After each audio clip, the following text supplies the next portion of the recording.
எபேசியர் புத்தகம் எபேசியர் நிருபம் 2வது அதிகாரத்தின் 4வது வசனத்திலிருந்து, தேவனோ இரக்கத்தில் ஐஸ்வர்யம் உள்ளவராய் நம்மில் அன்பு கூர்ந்த தம்முடைய மிகுந்த அன்பினாலே அக்கிரமங்களில் மரித்தவர்களாயிருந்த நம்மை கிறிஸ்துவுடனே கூட உயிர்ப்பித்தார். கிருபையினாலே ரட்சிக்கப்பட்டீர்கள். கிறிஸ்து இயேசுக்குள் அவர் நம்மிடத்தில் வைத்த தயவினாலே தம்முடைய கிருபையின் மகா மேன்மையான ஐஸ்வர்யத்தை வருங்காலங்களில் விளங்கச் செய்வதற்காக கிறிஸ்து இயேசுக்குள் நம்மை அவரோடு கூட எழுப்பி உன்னதங்களிலே அவரோடு கூட உட்காரவும் செய்தார். ஜெபிப்போம். பிதாவே, உம்முடைய வார்த்தைகளுக்காக நன்றி. அடியேன் பேசும் பொழுது பரிசுத்த ஆவியானவர் நீர் அடியனை மறைத்து இந்த வார்த்தைகள் ஆண்டவரே வந்திருக்கிற ஒவ்வொருவருக்கும் பிரயோஜனமுள்ள வார்த்தைகளாய் வெளிப்பட தேவ ஆவியானவர் பேசும்படியாய் ஜெபிக்கிறோம். வந்திருக்கிற ஒவ்வொருடைய இருதயங்களையும் கர்த்தர் திறந்து கொடுக்கும்படியாய் ஜெபிக்கிறோம். இயேசுவின் மூலம் நல்ல பிதாவே, ஆமென். கரங்களை உயர்த்தி நல்லா ஒரு அல்லேலூயா சொல்லுவோமா? ஹல்லேலூயா. ஆண்டவருடைய பரிசுத்தமான நாமத்திற்கு மகிமை உண்டாவதாக. வேத புத்தகத்திலேயே 66 புத்தகத்தில் நிறைய புரியாத காரியங்கள் இருக்கிற கிறிஸ்தவர்களுக்கு பொதுவாக படித்தாவே நிறையா புரியாத இடங்கள் பகுதியாக நம்ம பார்க்கறது எதுன்னு சொல்லி கேட்டிங்கன்னா நிருபங்கள் தான். ரோமர் நிருபத்திலிருந்து வெளிப்படுத்தின விசேஷம் வரைக்கும் நம்ம சில நிருபங்களை படிக்கும் பொழுது அங்கே இருக்கக்கூடிய நிறைய காரியங்கள் நமக்கு புரியாமலே போகிறது. அநேக வேளைகளில் அநேகர் அப்படிப்பட்ட வசனங்களையும் கூட காட்டுவதில்லை, புதிய ஏற்பாடு வசனங்களை. ஆனால் நம்முடைய சபையிலும் சரி அல்லது வசனத்தை போதிக்கிற நல்ல சபையிலும் சரி அதிகமாய் இந்த நிருபங்களிலிருந்து உபதேசங்களை எடுத்து போதிப்பாங்க. ஏன் அப்படின்னு சொல்லி கேட்டிங்கன்னா, சுவிசேஷ புத்தகங்கள் மத்தேயு, மார்க்கு, லூக்கா, யோவான் இயேசு கிறிஸ்துவினுடைய வாழ்க்கையும் இயேசுவானவர் சிலுவையில் எப்படி மரித்தார் உயிர்த்தார் என்பதையும் காட்டுகிறது. ஆனால் இயேசுவானவர் ஏன் பூமிக்கு வந்தார், அவருடைய மரணத்தினால் நடந்தது என்ன, அவருடைய உயிர்த்தெழுதலினால் நடந்தது என்ன, இன்றைக்கு சபைக்கு இயேசுவானவர் என்ன செய்கிறாரு, இனிமே சபைக்கு என்ன காரியங்கள் நடக்க போகிறது என்பதான சத்தியங்களையும் உபதேசங்களையும் உள்ளடக்கி இருக்கக்கூடிய பகுதிதான் நிருபங்கள். அதாவது ரோமர்லேருந்து யூதா நிருபம் வரைக்கும். அப்போ கவனிங்க, கிறிஸ்தவர்களாகிய நாம் புதிய ஏற்பாட்டில் சுவிசேஷ புத்தகங்களுக்கு எந்த அளவுக்கு முக்கியத்துவம் கொடுத்து அதை தியானிக்கிறோமோ அதே அளவுக்கு நிருபங்களில் இருக்கக்கூடிய சத்தியங்களையும் தியானிப்பது அவசியமாக இருக்கிறது. பழைய ஏற்பாடு விட்டுடணும் நான் சொல்ல வரல, பழைய ஏற்பாடும் அவசியம். அப்போ பழைய ஏற்பாடினுடைய வெளிப்பாடு, பழைய ஏற்பாடினுடைய சத்தியம், புதிய ஏற்பாடினுடைய வெளிப்பாடு, புதிய ஏற்பாடினுடைய சத்தியம், இவைகள் ரெண்டுமே இணைந்து ஒரு முழுமையான உபதேசமாக தேவன் நமக்கு என்ன பண்றாருன்னா இன்னைக்கு கொடுக்கிறார். அல்லேலூயா. ஆண்டவருடைய பரிசுத்தமான நாமத்திற்கு மகிமை உண்டாவதாக. அப்போ இந்த எபேசியர் 2வது அதிகாரத்தின் 4வது வசனத்திலிருந்து 7வது வசனம் வரைக்கும் இப்போ நம்ம படிச்சு பார்த்தோம். இந்த வேத பகுதி ஆதாரமாய் கொண்டு ஒரு 3 காரியத்தை உங்களோடு கூட நான் பகிர்ந்து கொள்ள விரும்புகிறேன். இன்றைக்கு இந்த செய்தியினுடைய தலைப்பு என்னன்னு சொல்லி கேட்டீங்கன்னா, God's greatness in our life. அப்படின்னா நம்முடைய வாழ்வில் கர்த்தரின் மகத்துவம் அல்லது நம்முடைய வாழ்வில் தேவனின் மகத்துவம். எல்லாரும் சொல்லுங்க, நம்முடைய வாழ்வில், நல்லதான் சொல்லுங்களேன், நம்முடைய வாழ்வில் தேவனின் மகத்துவம். God's greatness in our life. தேவன் நம்முடைய வாழ்க்கையில அவர் எப்படிப்பட்ட மகத்துவமான காரியத்தை செய்திருக்கிறார் என்பதை இந்த 4வது வசனத்திலிருந்து 7வது வசனம் வரைக்கும் அப்போஸ்தலனாகிய பவுல் இந்த எபேசு சபைக்கு அவர் விவரிக்கிறார். கட்டாயமா இந்த செய்தி உங்களுக்கு பிரயோஜனமா இருக்கும். நீங்க எல்லாருமே கவனிச்சீங்கன்னா இது ஆஸ்வாதமான ஒரு செய்தி. அல்லேலூயா.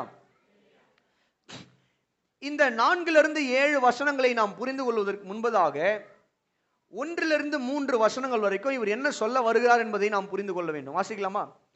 அக்கிரமங்களினாலும் பாவங்களினாலும் மரித்தவர்களாயிருந்த உங்களை உயிர்ப்பித்தார். அவைகளில் நீங்கள் முற்காலத்திலே இவ்வுலக வழக்கத்திற்கேற்றபடியாகவும் கீழ்ப்படியாமையின் பிள்ளைகளிடத்தில் இப்பொழுது கிரியை செய்கிற ஆகாயத்து அதிகார பிரபுவாகிய ஆவிக்கேற்றபடியாகவும் நடந்து கொண்டீர்கள். அவர்களுக்குள்ளே நாம் எல்லாரும், இப்ப பாருங்க, நம்ம எல்லாரும் முற்காலத்தில் நமது மாம்ச இச்சையின்படியே நடந்து நமது மாம்சமும் மனதும் விரும்பினவைகளை செய்து சுபாவத்தினாலே மற்றவர்களைப் போல கோபாக்கினையின் பிள்ளைகளாயிருந்தோம். ஆமென். ஆண்டவருடைய பரிசுத்தமான நாமத்திற்கு மகிமை உண்டாவதாக. பவுல் எழுதுகிறார், நல்லா கவனிங்க, நாம் ரட்சிக்கப்படுவதற்கு முன்பதாக ஆண்டவராகிய இயேசு கிறிஸ்துவை ஏற்றுக்கொண்டு ரட்சிப்பை சுதந்தரித்து நித்திய ஜீவனை எடுத்துக்கொண்டு தேவன் கொடுக்கிற நித்திய ஜீவனை பெற்றுக்கொண்டு தேவனுடைய பிள்ளைகளாய் மாறுவதற்கு முன்பதாக நம்முடைய வாழ்க்கை எப்படிப்பட்ட ஒரு வாழ்க்கையாக இருந்தது என்று சொல்லி பார்க்கும்பொழுது பவுல் இங்கு எழுதுகிறாரு, சுபாவத்தினாலே மற்றவர்களைப் போல நாம் கோபாக்கினையின் பிள்ளைகளாய் இருந்தோம். அப்படின்னா என்ன அர்த்தம்?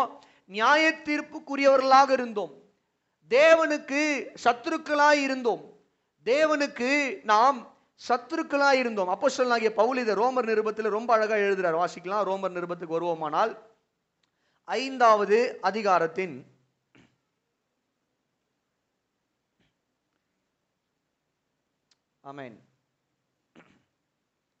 1வது வசனத்தை வாசிக்க கேட்போம். இவ்விதமாக, சரி 10வது வசனம், நாம் தேவனுக்கு சத்துருக்களாய் இருக்கையில், அந்த வார்த்தை வரைக்கும் போதும், அது பின்னாடி இருக்கிற பகுதியை நம்ம பின்னாடி தியானிக்கலாம். பவுல் எழுதுகிறாரு, நாம் தேவனுக்கு என்னவாக இருக்கையில், எல்லாரும் சொல்லுங்க, என்னவாக இருந்தோம்? சத்துருக்களாய். அப்படின்னா எதிரிகளாக இருந்தோம். ஏன் மனுக்குலம் தேவனுக்கு எதிரியா மாறிச்சு? பவுல் எழுதுறாரு, நம்ம சொன்னோம் இல்லையா, அக்கிரமங்களினாலும் பாவங்களினாலும் நம்ம கீழ்ப்படியாமல் ஆகாயத்து அதிகார பிரபுவாகிய ஆவிக்கேற்றபடி, அப்படின்னா பிசாசுக்கு ஏற்றபடி பாவத்துல பாவிகளாய் துன்மார்க்கர்களாய் ஒரு மனிதனுடைய வாழ்க்கை இருந்தது. அப்போ மனுக்குலம் ரட்சிப்புக்கு முன்பதாக மனுக்குலத்தினுடைய நிலைமை, இப்போ மனுக்குலம்னும் போது நம்ம எல்லாருமே அதுல வருவோம். ரட்சிப்புக்கு முன்பதாக நம்முடைய நிலைமை என்னன்னா, நாம் தேவனுக்கு விரோதமான பாவிகளாய் இருந்தோம், தேவனுக்கு விரோதமான அக்கிரமக்காரர்களாய் இருந்தோம், தேவனுக்கு விரோதமான கீழ்ப்படியாதவர்களாக இருந்தோம், எல்லாவற்றுக்கும் மேலாக தேவனுக்கு எதிரிகளாய் இருந்தோம், சத்துருக்களாய் இருந்தோம், கோபாக்கினையின் பிள்ளைகளாய் இருந்தோம், கோபாக்கினையின் பிள்ளைகளாய் இருந்தோம். பவுல் எழுதுகிறார் தெளிவா.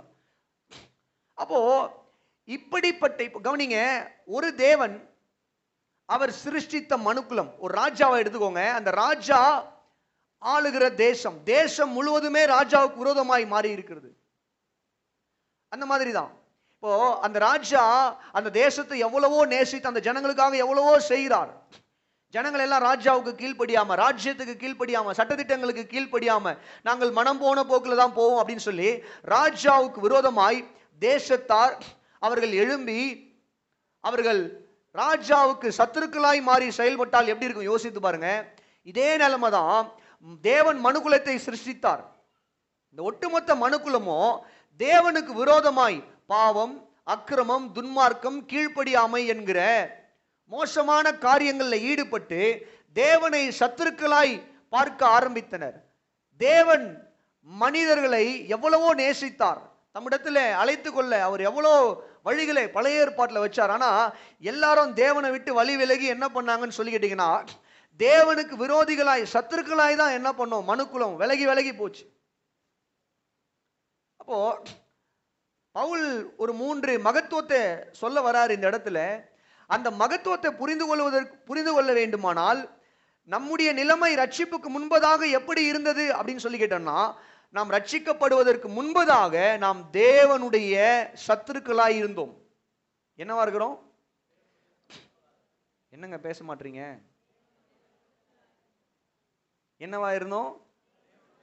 தேவனுக்கு எதிரிகளாய் சத்துருக்களாய் இருந்தோம். நான் சொல்லலைங்க, பைபிள் சொல்லுது.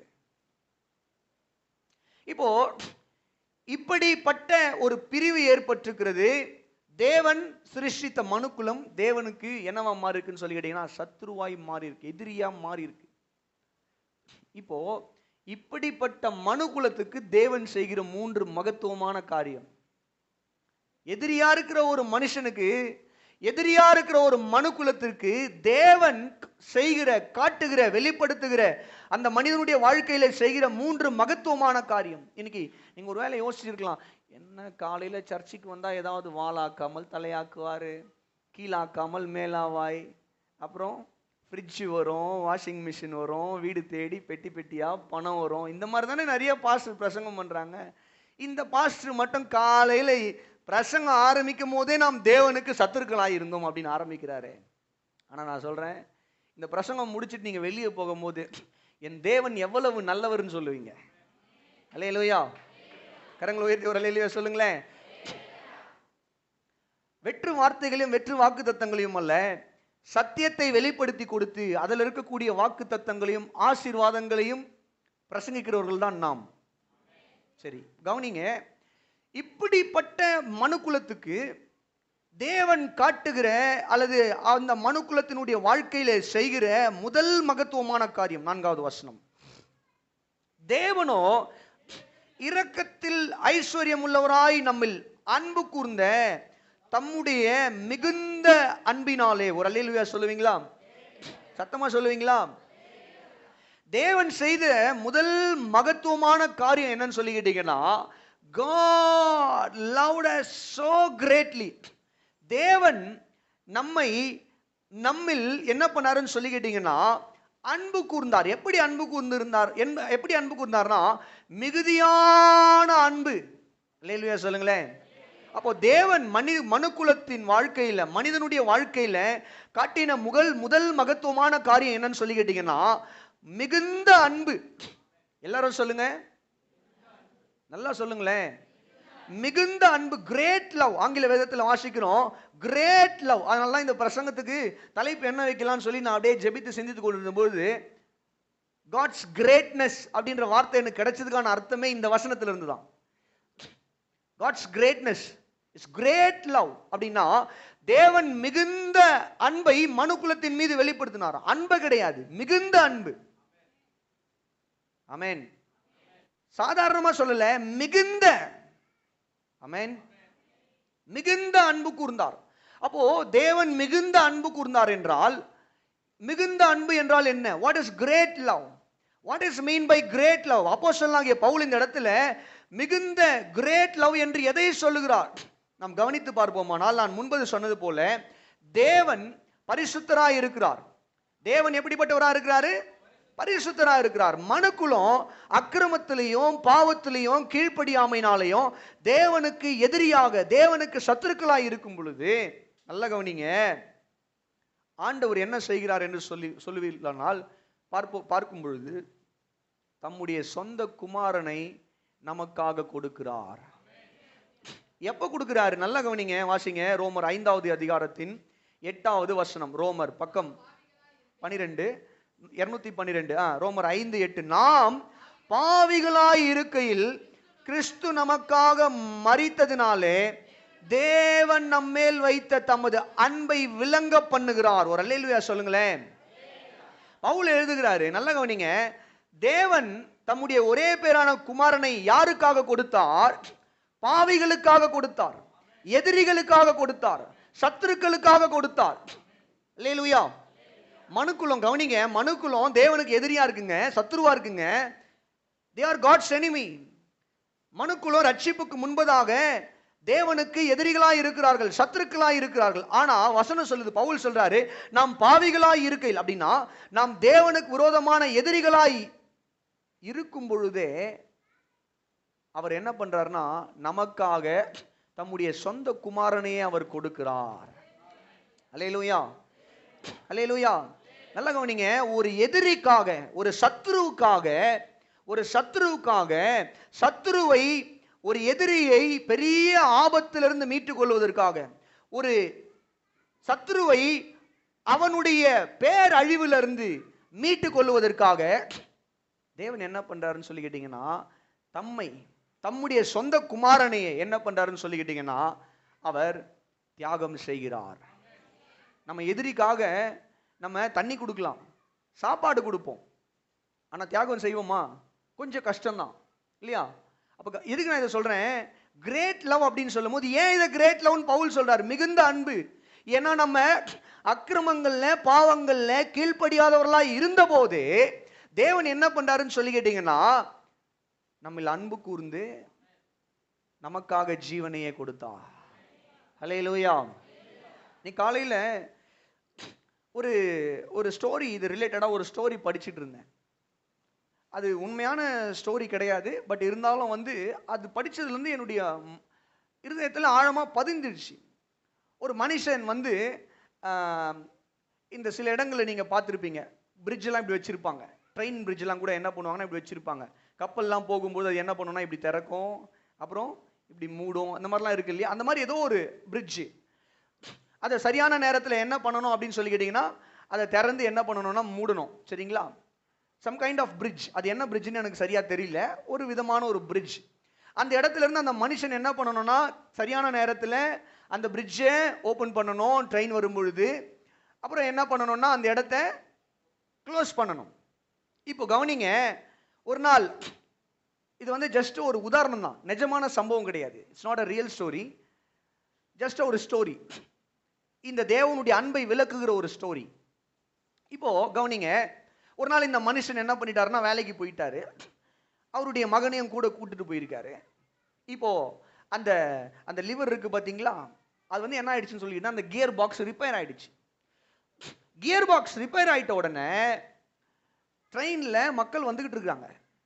இப்போ இந்த கியர் பாக்ஸை ரிப்பேர் பண்ணணும் அப்படின்னா யாராவது ஒருத்தர் உள்ள இறங்கி என்ன பண்ணணும்னா ரிப்பேர் பண்ணணும். இப்போ இங்க ரிப்பேர் பண்ணி முடிக்கலன்னா என்ன ஆகும் அப்படின்னு சொல்லி கேட்டீங்கன்னா, வர ட்ரெயின் அங்கே விபத்துக்குள்ள ஆயிடும். சரிங்களா? ட்ரெயின்ல இப்போ ஒரு 1000 பேர் வராங்கன்னு வச்சுப்போம், ஒரு 1000 பேர் ட்ரெயின்ல வராங்க. இப்போ இந்த 1000 பேரை காப்பாத்துறதுக்காக அப்பா என்ன பண்றாருன்னு சொல்லி கேட்டீங்கன்னா, தன்னுடைய மகன் சம்பந்தம் கிடையாது, ஆனா இவர் அன்னைக்கு அப்பா கூட சும்மா வேலைக்கு போய் பார்க்கலான்னு வந்திருக்கிறாரு. இப்போ அப்பா சொல்றாரு, மகனே கொஞ்சம் உள்ள இறங்கி அந்த லிவர் பாக்ஸில் ஒரு சின்ன விஷயம் தான், அதை நீங்க பண்ணீங்கன்னா போதும், நம்ம என்ன பண்ணலாம்னா லிவரை அதை நம்ம மூவ் பண்ணிடலாம், வரவங்களை எல்லாம் காப்பாத்திடலாம். இப்போ இன்னொரு காரியம், இப்போ அந்த ட்ரெயின்ல வர 1000 பேரும் இந்த அப்பாவுக்கு எதிரி வச்சுக்கலாம். ட்ரெயின்ல வர 1000 பேரும் அப்பாவுடைய எதிரி. அவங்க 1000 பேருக்கும் இவரை பார்த்தா பிடிக்கவே பிடிக்காது. இப்போ அந்த மகனை, அந்த சின்ன பிள்ளையை என்ன பண்றாருன்னா, சின்ன பிள்ளை, மகன்னா பெரிய மகன், சின்ன பிள்ளை என்ன பண்றாருன்னு சொல்லி கேட்டீங்கன்னா, அந்த கியர் பாக்ஸ்க்குள்ள என்ன பண்றாருன்னா இறக்குறாரு. அந்த பையில போயிட்டு ஏதோ ஒரு காரியத்தை பண்ணி என்ன பண்ணுதுன்னா முடிச்சுட்டு அந்த பிள்ளையால என்ன பண்ண முடியலன்னா வெளியே ஏற முடியல.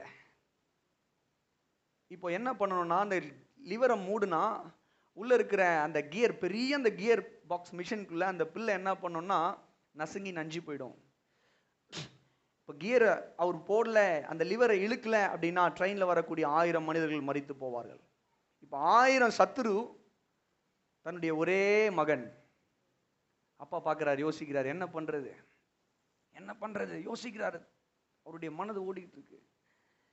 அவர் பார்க்குறாரு, அந்த 1000 பேரை காப்பாற்றுறதுக்கு 1000 உயிர், ஒரு உயிர், இந்த 1000 உயிரை காப்பாற்றுறதுக்காக நான் தியாகம் செய்கிறேன், என் ஒரு மகனை தியாகம் செய்கிறேன்னு சொல்லிட்டு அவர் என்ன பண்ணுறாருன்னா அந்த லிவரை இழுக்கிறாரு. உள்ளே இருக்கிற அந்த மகன், சின்ன பிள்ளை, அந்த லிவர் பாக்ஸில் அவன் என்னவாயிடுறான்னு சொல்லி கேட்டிங்கன்னா அவன் மரித்து போகிறான். எப்படி இருக்கு இது கேட்கும்போது? ஒரு பெரிய ஒரு பாரம் இருக்கு இல்லையா, ஒரு கஷ்டம் இருக்குல்ல நமக்கு. இது கேட்கும்போது ஐயோ, அதை படிக்கும்போது எனக்கு என் இருதயம் அப்படிதான் உடஞ்சுது. அப்போ இந்த காலை வேளையில் நான் சொல்கிறேன், 1000 பேர் இல்லைங்க, கோடிக்கணக்கான ஜனங்களுடைய பாவங்களை மன்னிப்பதற்காக, கோடிக்கணக்கான ஜனங்களை மன்னிப்பதற்காக, ரட்சிப்பதற்காக, அவர்களுடைய அக்கிரமங்களை மன்னிப்பதற்காக, நம்முடைய மீறுதல்களை மன்னிப்பதற்காக, தம்முடைய சொந்த குமாரன் என்றும் பாராமல் அவர் நமக்காக என்ன பண்ணாருன்னு சொல்லி கேட்டீங்கன்னா, அவர் தன்னுடைய சொந்த குமாரனை கொடுத்து சிலுவையில், ஹல்லேலூயா, ஆமென், ஹல்லேலூயா. அதனாலதான் பவுல் எழுதுகிறாரு, மிகுந்த அன்பு. அல்லேலூயா சொல்லுங்களேன், கரங்களை உயர்த்தி சொல்லுங்களேன். 1000 பேரை காப்பாற்ற அல்ல, ஒட்டுமொத்த உலக ஜனங்களையும் அப்படிப்பட்ட நரகத்தின் பிடியிலிருந்து, சாபத்தின் பிடியிலிருந்து விடுவிப்பதற்காக இயேசுவை நமக்காக தேவன் கொடுத்து இவ்வளவாய் உலகத்தில் அன்பு கூர்ந்தார். யோவான் 3:16 சொல்லுகிறது, தேவன் தம்முடைய ஒரே பேரான குமாரனை விசுவாசிக்கிறவன் எவனோ அவன் கெட்டு போகாமல் நித்திய ஜீவனை அடையும்படிக்கு அவரை தந்தருளி, இவ்வளவாய் தந்தருளி என்ன பண்ணாருன்னு சொல்லிட்டீங்கன்னா அன்பு கூர்ந்தார். கரங்களை தட்டி ஒரு அல்லேலூயா சொல்லுவீங்களா? ஹல்லேலூயா. அதனாலதான் கடந்த வாரத்தில் நான் பேசும் பொழுது, கடந்த வாரத்துக்கு முந்தின வாரத்தில் பேசும் பொழுது பேதுரு எழுதுகிறார். 1 பேதுரு 2:19 நினைக்கிறேன். அங்க பேதுரு எழுதும் போது என்ன சொல்றாருன்னு சொல்லிக்கிட்டீங்கன்னா, நாம் குற்றமற்ற மாசற்ற ஆட்டுக்குட்டியாகிய கிறிஸ்து இயேசுனுடைய விலையேற பெற்ற ரத்தத்தினாலே. ஆமென். இப்ப தேவன் கொடுத்த தம்முடைய குமாரன் எப்படிப்பட்டவர்னா விலையேற பெற்றவர். நம்ம பார்த்தோம்ல, விலையேற பெற்றவைகள். இயேசு முதலாவது விலையேற பெற்றவர், அவருடைய ரத்தம் விலையேற பெற்ற. அப்ப கவனிங்க, விலையேற பெற்ற இயேசுவானவர் விலையேற பெற்ற தம்முடைய ரத்தத்தை நம்மை மீட்பதற்காக அவர் சிலுவையில கொடுத்து தம்முடைய மிகுந்த அன்பை என்ன பண்ணிருக்கிறாருன்னு சொல்லி கேட்டீங்கன்னா, அவர் வெளிப்படுத்தி இருக்கிறார். ஹல்லேலூயா சொல்லுவீங்களா? ஹல்லேலூயா. தேவன் நம்முடைய வாழ்க்கையில செய்த முதல் மகத்துவமான காரியம் என்னன்னு சொல்லி கேட்டீங்கன்னா, அன்புங்க. அவர் நம்ம மேல காட்டின அன்பு. இந்த காலை வேளையில நான் சொல்றேன், அவர் நம்ம மீது காட்டின அன்பு, அந்த அன்புக்கு ஈடு இல்லை, அந்த அன்புக்கு நிகர் இல்லை. அந்த அன்பை நீங்கள் இந்த உலகத்தில் வேற எந்த அன்போடும் ஒப்பிட முடியாது. அல்லேலூயா. அது ஆழமான அன்பு, அது உயரமான அன்பு. அதை நீங்க அளந்து பார்க்க முடியுமான்னு சொல்லி கேட்டீங்கன்னா, தேவனுடைய அன்பை you cannot measure God's love. ஆமென். தேவனுடைய அன்பை என்ன பண்ண முடியாது? அளவிட முடியாது. அதனாலதான் பவுல் எழுதுகிறார், மிகுந்த அன்புங்க, கிரேட். அது எத்தனை கிலோன்னு வெயிட் வச்சு பார்க்க முடியாது, நீங்க ஸ்கேல்ல மெஷர் பண்ண முடியாது, நீங்க எதிலையும் மெஷர் பண்ண முடியாதுங்க. அவர் நமக்காக ஜீவனை தந்த அன்பு, அது பெரிய அன்பு. அல்லேலூயா சொல்லுவீங்களா? அல்லேலூயா சொல்லுவீங்களா? அதனாலதான் பவுல் அப்போஸ்தலனும் சரி, யோவானும் சரி, பேதுருவும் சரி, அவங்க திரும்ப திரும்ப இந்த காரியத்தை புதிய ஏற்பாட்டில் எழுதுறாங்க. வாசிக்கலாமா? எனக்காக வேகமா வாசித்து காட்டுங்களேன். 1 யோவான் 1:7 ஒருத்தர் வாசிங்க. 1 யோவான் ஒருத்தர் எடுத்து வச்சுக்கோங்க. நிகேஷ் 1 யோவான் எடுத்து வச்சுக்கோங்க. வாசிங்க சிஸ்டர்.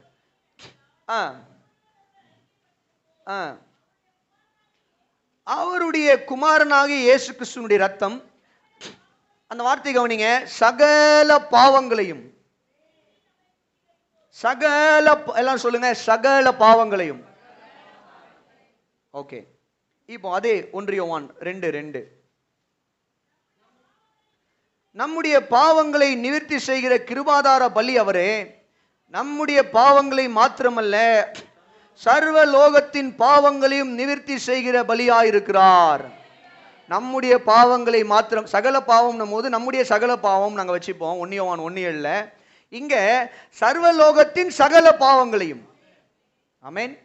சர்வலோகத்தின், இந்த உலகத்தில் இருக்கிற அத்தனை மனிதர்களுடைய அத்தனை பாவங்களையும். அல்லேலூயா. சத்தமா சொல்லுவோமா? இன்னும் நிறைய வசனங்கள் இருக்கிறது, ஆனா இந்த 2 வசனம் மாத்திரம் போதும். கவனிங்க, ஒரு மனிதனுடைய வாழ்க்கையில, உதாரணத்துக்கு என்னுடைய வாழ்க்கையில் இருக்கக்கூடிய என்னுடைய கடந்த கால பாவம், நிகழ்கால தேவனுக்கு கீழ்ப்படியாமல் இருப்பதா இருக்கலாம், அல்லது வருங்கால ஒருவேளை கர்த்தருக்கு சில காரியங்களில் கீழ்ப்படியாமல் எல்லா பாவங்களுக்காகவும் இயேசு மரித்தார். our past, present and future. ஆமென். இப்போ கவனிங்க, ஒரு மனுஷனுடைய பாஸ்ட், பிரசன்ட், ஃபியூச்சருக்காக மட்டும் கிடையாது, ஒட்டுமொத்த மனிதர்களுடைய பாஸ்ட், பிரசன்ட், ஃபியூச்சர். அப்போ அது எவ்வளவு பெரிய அன்பு! இவ்வளவு பெரிய பாவத்தை மன்னிக்குதுன்னா அது எவ்வளவு பெரிய அன்பு! இவ்வளவு பெரிய பாவத்தை மன்னிக்கிறது என்றால் அது எவ்வளவு பெரிய இரக்கங்க! ஒரு நிமிஷம் யோசித்து பாருங்களேன். as a judge God is sitting. ஒரு நியாயாதிபதியாக தேவன் என்ன பண்றாருன்னு சொல்லிக்கிட்டீங்கன்னா, அவர் பெரிய கோர்ட்ல உட்கார்ந்துருக்காருன்னு வச்சுப்போம், பரலோகம் என்ற கோர்ட்ல. ஒட்டுமொத்த மனிதர்களுடைய, இப்போ ஒரு பர்டிகுலர் மனிதனுடைய பாவத்தோட ஃபைல் கொண்டு வாங்கப்பா அப்படின்னா, கொண்டு வந்து என்ன பண்றாங்கன்னா அடுக்குறாங்க, ஃபைலா அடுக்குறாங்க. இப்போ என்ன பண்றது? ஒட்டுமொத்த உலகத்தினுடைய பாவத்தையும் கொண்டு வந்து என் முன்னாடி வைங்கன்னு சொன்ன உடனே எவ்வளவு ஃபைல் எடுக்க வேண்டியதா இருக்கும் சொல்லுங்களேன்? எவ்வளவு ஃபைலு? நான் எப்பவுமே சொல்லுவேன், ஒருவேளை நமக்கு இப்படி ஒரு டெஸ்ட் வச்சு, எப்படி ஒரு டெஸ்ட், நீங்க எழுதின பாவங்களை எல்லாம் பேப்பர் எழுதி கொடுங்க அப்படின்னு சொல்லி டெஸ்ட் வச்சாங்கன்னா, நம்ம பாருங்க அந்த டெஸ்ட்டுக்கு டைமே பத்தாது. அடிஷனல் ஷீட் வாங்கிட்டே இருப்போம், நேரமும் பத்தாது. நான் உங்களை சொல்லுங்க, ஆமேன்னு சொல்ல மாட்டீங்களே. நான் பொதுவா மனு குலத்தை பேசுறேன். ஏன்னா வெளியில போயிட்டு நீங்க கல் எடுத்து என்ன அடிச்சிடக்கூடாது பாருங்க, கர்த்தர் நல்லவர். அப்போ கவனிங்க, அவ்வளவு ஃபைலும் தேவனுக்கு முன்பதாக வைக்கும்போது, அத்தனை ஃபைலுங்க, இப்போ ஆண்டவர் தன்னுடைய குமாரனுடைய மரணத்தின் நிமித்தம் சரி இத்தனை ஃபைலையும் நான் என்ன பண்றேன்னா மன்னிக்கிறேன், அத்தனையும் கொண்டு போய் என்ன பண்ணுங்கன்னா கடலின் ஆழத்துல போடுங்க. அல்லேலூயா. அதனால தாவீது பக்தன் எழுதும்போது சொல்றாரு, மேற்குக்கும் கிழக்குக்கும் எவ்வளவு தூரமோ அத்தனை தூரம் என் பாவத்தை அவர் அகற்றினார். கடலின் ஆழத்துல என்னுடைய பாவத்தை அவர் என்ன பண்ணார்னா, அல்லேலூயா. சொல்ல மாட்டீங்களே, சத்தமா சொல்ல மாட்டீங்களே. அப்போ நம்முடைய பழைய வாழ்க்கைய, நம்முடைய பழைய பாவங்களை, நம்முடைய கடந்த கால எல்லாவற்றையுமே ஆண்டவராகிய இயேசு கிறிஸ்து என்ன பண்ணாருன்னு சொல்லி கேட்டீங்கன்னா, அவர் கடலின் ஆழம் எவ்வளவோ அதை காட்டிலும் ஆழத்துல அவர் டெலீட் பண்ணிட்டாரு. அல்லேலூயா. எல்லாரும் சொல்லுங்களேன், டெலீட் பண்ணிட்டாரு. சொல்லுங்க, என்ன பண்ணிட்டாரு? டெலீட் பண்ணிட்டாரு. ஆமென். அப்போ அதனாலதான் பவுல் எழுதுகிறாரு மிகுந்த அன்பு. அப்ப ஆண்டவர் உங்களுடைய வாழ்க்கையில் இன்னைக்கு நான் சொல்றேன், மிகுந்த அன்பை வெளிப்படுத்துகிறவராய் இருக்கிறார். தேவன் உங்களை நேசிக்கிறார். எப்படி நேசிக்கிறார்? அவர் மிகுதியாய் உங்களை நேசிக்கிறார். அளவிடவே முடியாது, அந்த அளவுக்கு அவர் உங்களை நேசிக்கிறார். வார்த்தைகள்ல சொல்ல முடியாது. இப்ப நான் பேசுறதெல்லாம் ஆண்டவருடைய அன்புல ஏதோ ஒன்னு சின்ன பர்சன்டேஜ் தான், 0.0102 அந்த மாதிரி தான். ஆனா தேவனுடைய அன்பை சொல்லி முடியாது. அல்லேலூயா. சொல்லுவீங்களா? சரி, இதை இன்னும் கொஞ்சம் நம்ம டீப்பா படிக்கணும் அப்படின்னா எரேமியா 31க்கு வாங்க. எரேமியா 31, ஜெரமியா 31 verse number 3 வருவீங்கன்னா அங்க கர்த்தர் தம்மை எப்படி வெளிப்படுத்துறாரு பாருங்க. எரேமியா 31:3 அந்த வார்த்தை கவனிங்க. பூர்வ காலம் முதல், அதாவது பூர்வ காலத்துல கர்த்தர் எனக்கு தரிசனையானார் என்று சொல்லுவாய். ஆம், அநாதி சிநேகத்தால் உன்னை சிநேகித்தேன், ஆதலால் காருண்யத்தால் உன்னை இழுத்துக் கொள்ளுகிறேன். நம்ம எல்லாருக்கும் தெரிஞ்ச ஒரு வசனம், அநாதி சிநேகத்தால் உன்னை, காருண்யத்தால் உன்னை இழுத்துக் கொண்டேன். பாட்டு இருக்குது, அதுல நிறைய வசனங்கள் நிறைய வீட்டுல பார்க்க முடியும். இந்த அநாதி சிநேகம் என்றால் என்ன? எனக்காவது யோசிச்சிருக்குமா? நல்லா கவனிங்க. அப்படின்னா என்னன்னு சொல்லிக்கிட்டா, இவர் லாஸ்டிங் லவ் அப்படின்னா முடிவில்லாத நித்தியமான அன்பு. ஆண்டவர் சொல்றாரு, என்ன சொல்றாருன்னா தம்முடைய ஜனங்களை பார்த்து, அநாதி சிநேகத்தால் உன்னை சிநேகித்தேன். ஆமென். அப்படின்னா என்ன அர்த்தம்? இந்த உலகம் தோன்றுவதற்கு முன்பதாகவே நான் உன்னை சிநேகிக்க ஆரம்பித்தேன். ஆமென். நீ கீழ்ப்படியாமல் பாவியாய் இருந்த போதும் உன்னை சிநேகித்தேன். உன்னை சிநேகித்து நீ எனக்கு எதிரியாய் இருக்கும் பொழுதும் என்னுடைய சொந்த குமாரனை உனக்காக கொடுத்து உன்னை சிநேகித்து உன்னை மீட்டெடுத்தேன். இன்னைக்கு நீ ரட்சிக்கப்பட்டு சபையில உட்கார்ந்து கொண்டிருக்கிறாய். இன்றைக்கும் நான் உன்னை நேசிக்கிறேன், நாளைக்கும் நேசிப்பேன், மரண தருவாய் வரைக்கும் நேசிப்பேன். மரித்து நீ பரலோகம் வருவாயானாலும் அங்கேயும் நான் உன்னை நேசிப்பேன். Hallelujah. This is what God's love is like. இதுதான் தேவனுடைய அன்பு. நம்முடைய தாயின் கருவறைக்குள்ள நம்ம கரு உண்டாவதற்கு முன்பதாகவே அவர் நம்மை நேசிக்க ஆரம்பிச்சிட்டாருங்க. அதுக்கும் முன்னாடி போனோம்னா உலகத்தை அவர் சிருஷ்டிக்கிறதுக்கு முன்பதாகவே. அல்லேலூயா. ஆமென். சிலர்லாம் திருமணமான உடனே பையன் பிறக்கணும் பொண்ணு பிறக்கணும் அப்படின்னு சொல்லிட்டு என்ன பண்ணுவாங்க? ஜோம் பண்றது இல்லாம எனக்கு பையன் தான் வேணும்னு பையனுக்கு ட்ரெஸ் வாங்கி வச்சிருவாங்க. கரெக்டா? அந்த மாதிரி யாராவது பண்ணிருக்கீங்களா? யாரும் பண்ணலையா? எங்க அப்பா பண்ணிருக்காராம். ஆமென். நன்றிப்பா.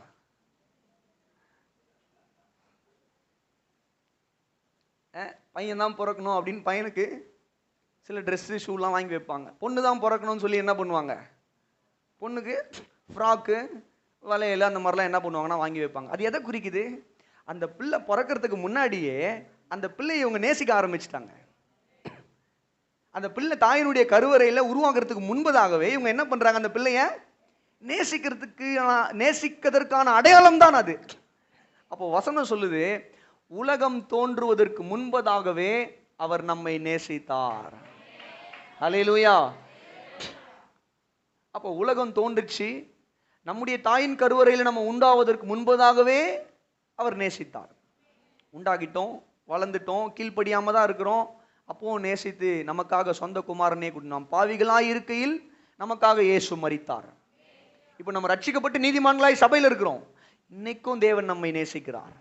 What is my point? இந்த முதல் குறிப்பினுடைய அர்த்தம் என்ன நான் சொல்ல வரேன்? இந்த முதல் குறிப்பில் தேவன் நம்முடைய வாழ்க்கையில வெளிப்படுத்தின இந்த மகத்துவமான அன்பு என்பது சிலுவையில மாத்திரம் கிடையாது, அது தொடருகிறது. இன்றைக்கும் தொடரும், நாளைக்கும் தொடரும், நாளை மறுநாளும் தொடரும், அடுத்த வருஷமும் தொடரும், அது நம்முடைய மரணம் வரைக்கும் தொடரும். நம்முடைய மரணத்துக்கு பின்பு நாம் நித்தியத்துக்குள்ள போனாலும் அங்கேயும் அவர் நம்மை நேசிப்பார். அதனாலதான் பவுல் அப்போஸ்தலன் எழுதுகிறார் 1 கொரிந்தியர்ல என்ன சொல்றாரு சொல்லிக்கிட்டீங்கன்னா, அந்நிய பாஷை ஒளிந்து போகும், தீர்க்க தரிசனம் ஒளிந்து போகும், எல்லாம் ஒளிந்து போகும், ஆனால் விசுவாசம், அன்பு, நம்பிக்கை இது 3 கடைசி வரைக்கும் நிலைத்திருக்கும். இந்த விசுவாசம், அன்பு, நம்பிக்கை இந்த 3ஐ காட்டிலும் எது பெரியதுன்னா அன்பே பெரியது. கரங்களை தட்டி ஒரு அல்லேலூயா சொல்லுங்க. ஏன்னா அந்த அன்பு உலக தோற்றத்துக்கு முன்பதாக ஆரம்பித்த அன்பு, இந்த அன்புக்கு முடிவே கிடையாது. அல்லேலூயா. எது வரைக்கும் மனிதர்கள் நம்மை நேசிப்பாங்க? நம்ம உயிரோடு இருக்கிற வரைக்கும், அல்லது நம்ம மரித்து போன வரைக்கும், அல்லது நம்ம நன்மையான காரியங்கள் செய்கிற வரைக்கும். ஆனால் ஆண்டவருடைய அன்புக்கு முடிவே இல்லைங்க. Is love endures for ever. கரங்களை உயர்த்தியோ தட்டியோ ஒரு அல்லேலூயா சொல்லுங்க பார்க்கலாம். ஆமென். அல்லேலூயா. இப்போ இந்த காலை வேளையில நான் என்ன சொல்ல வரேன்? இந்த அன்பு அது முடிவில்லாத அன்பு. ஆமென். இந்த அன்பு எல்லாரும் சொல்லுங்க, முடிவில்லாத அன்பு. இந்த அன்பு தான் நமக்கு இன்னைக்கு ஆறுதல் தருகிறது. இந்த அன்பு தான் நம்மை போஷிக்கிறது. இந்த அன்பு தான் நம்மை பாதுகாக்கிறது. இந்த அன்பு தான் நமக்கு பலன் தருகிறது. அல்லேலூயா சொல்லுங்களேன். இந்த அன்பு தான் எல்லாவற்றுக்கும் மேலாக நம்மை தேவனுடைய குமாரன் பிள்ளைகளாய் மாற்றி இருக்கிறது. அல்லேலூயா சொல்லுங்க சத்தமா. ஹல்லேலூயா, ஹல்லேலூயா. 1 யோவான் 4:1 பக்தன் எழுதுகிறார், யோவான் எழுதுகிறாரு, இந்த அன்பு தேவனுடைய குமாரனாய் நம்மை மாற்றி இருக்கிறது. ஆமென். ஹல்லேலூயா. சரி, 1 யோவான் 4வது அதிகாரத்தின் நான் சொல்றேன் இருங்க, 3வது அதிகாரத்தின் 1வது வசனம். 4:1 இல்ல 3:1.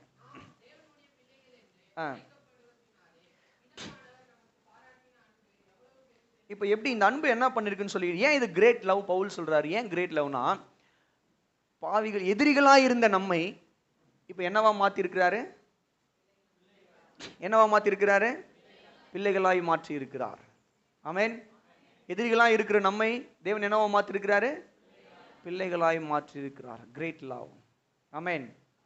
காலை வேளையில நான் சொல்றேன், அவர் உங்களை நேசிக்கிறார். எவ்வளவு நேசிக்கிறார்? அளவிடவே முடியாது. You cannot measure God's love. அந்த அளவுக்கு உங்களை நேசிக்கிறார்.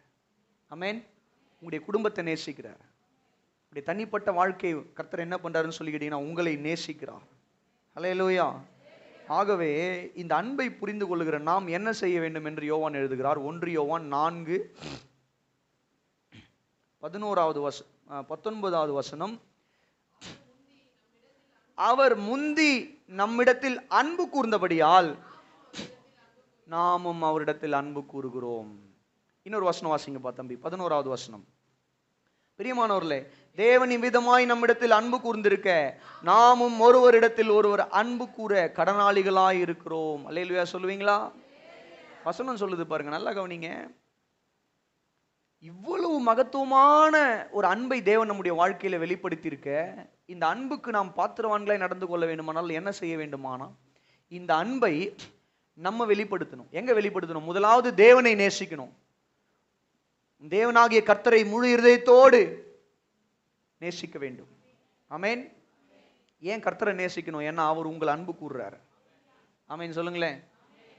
ஏன் நீங்க அவரை நேசிக்கணும்? ஏன்னா அவர் உங்களை அதிகமா நேசித்து தம்முடைய அன்பை உங்களுடைய வாழ்க்கையில வெளிப்படுத்தி இருக்கிறார். அல்லேலூயா.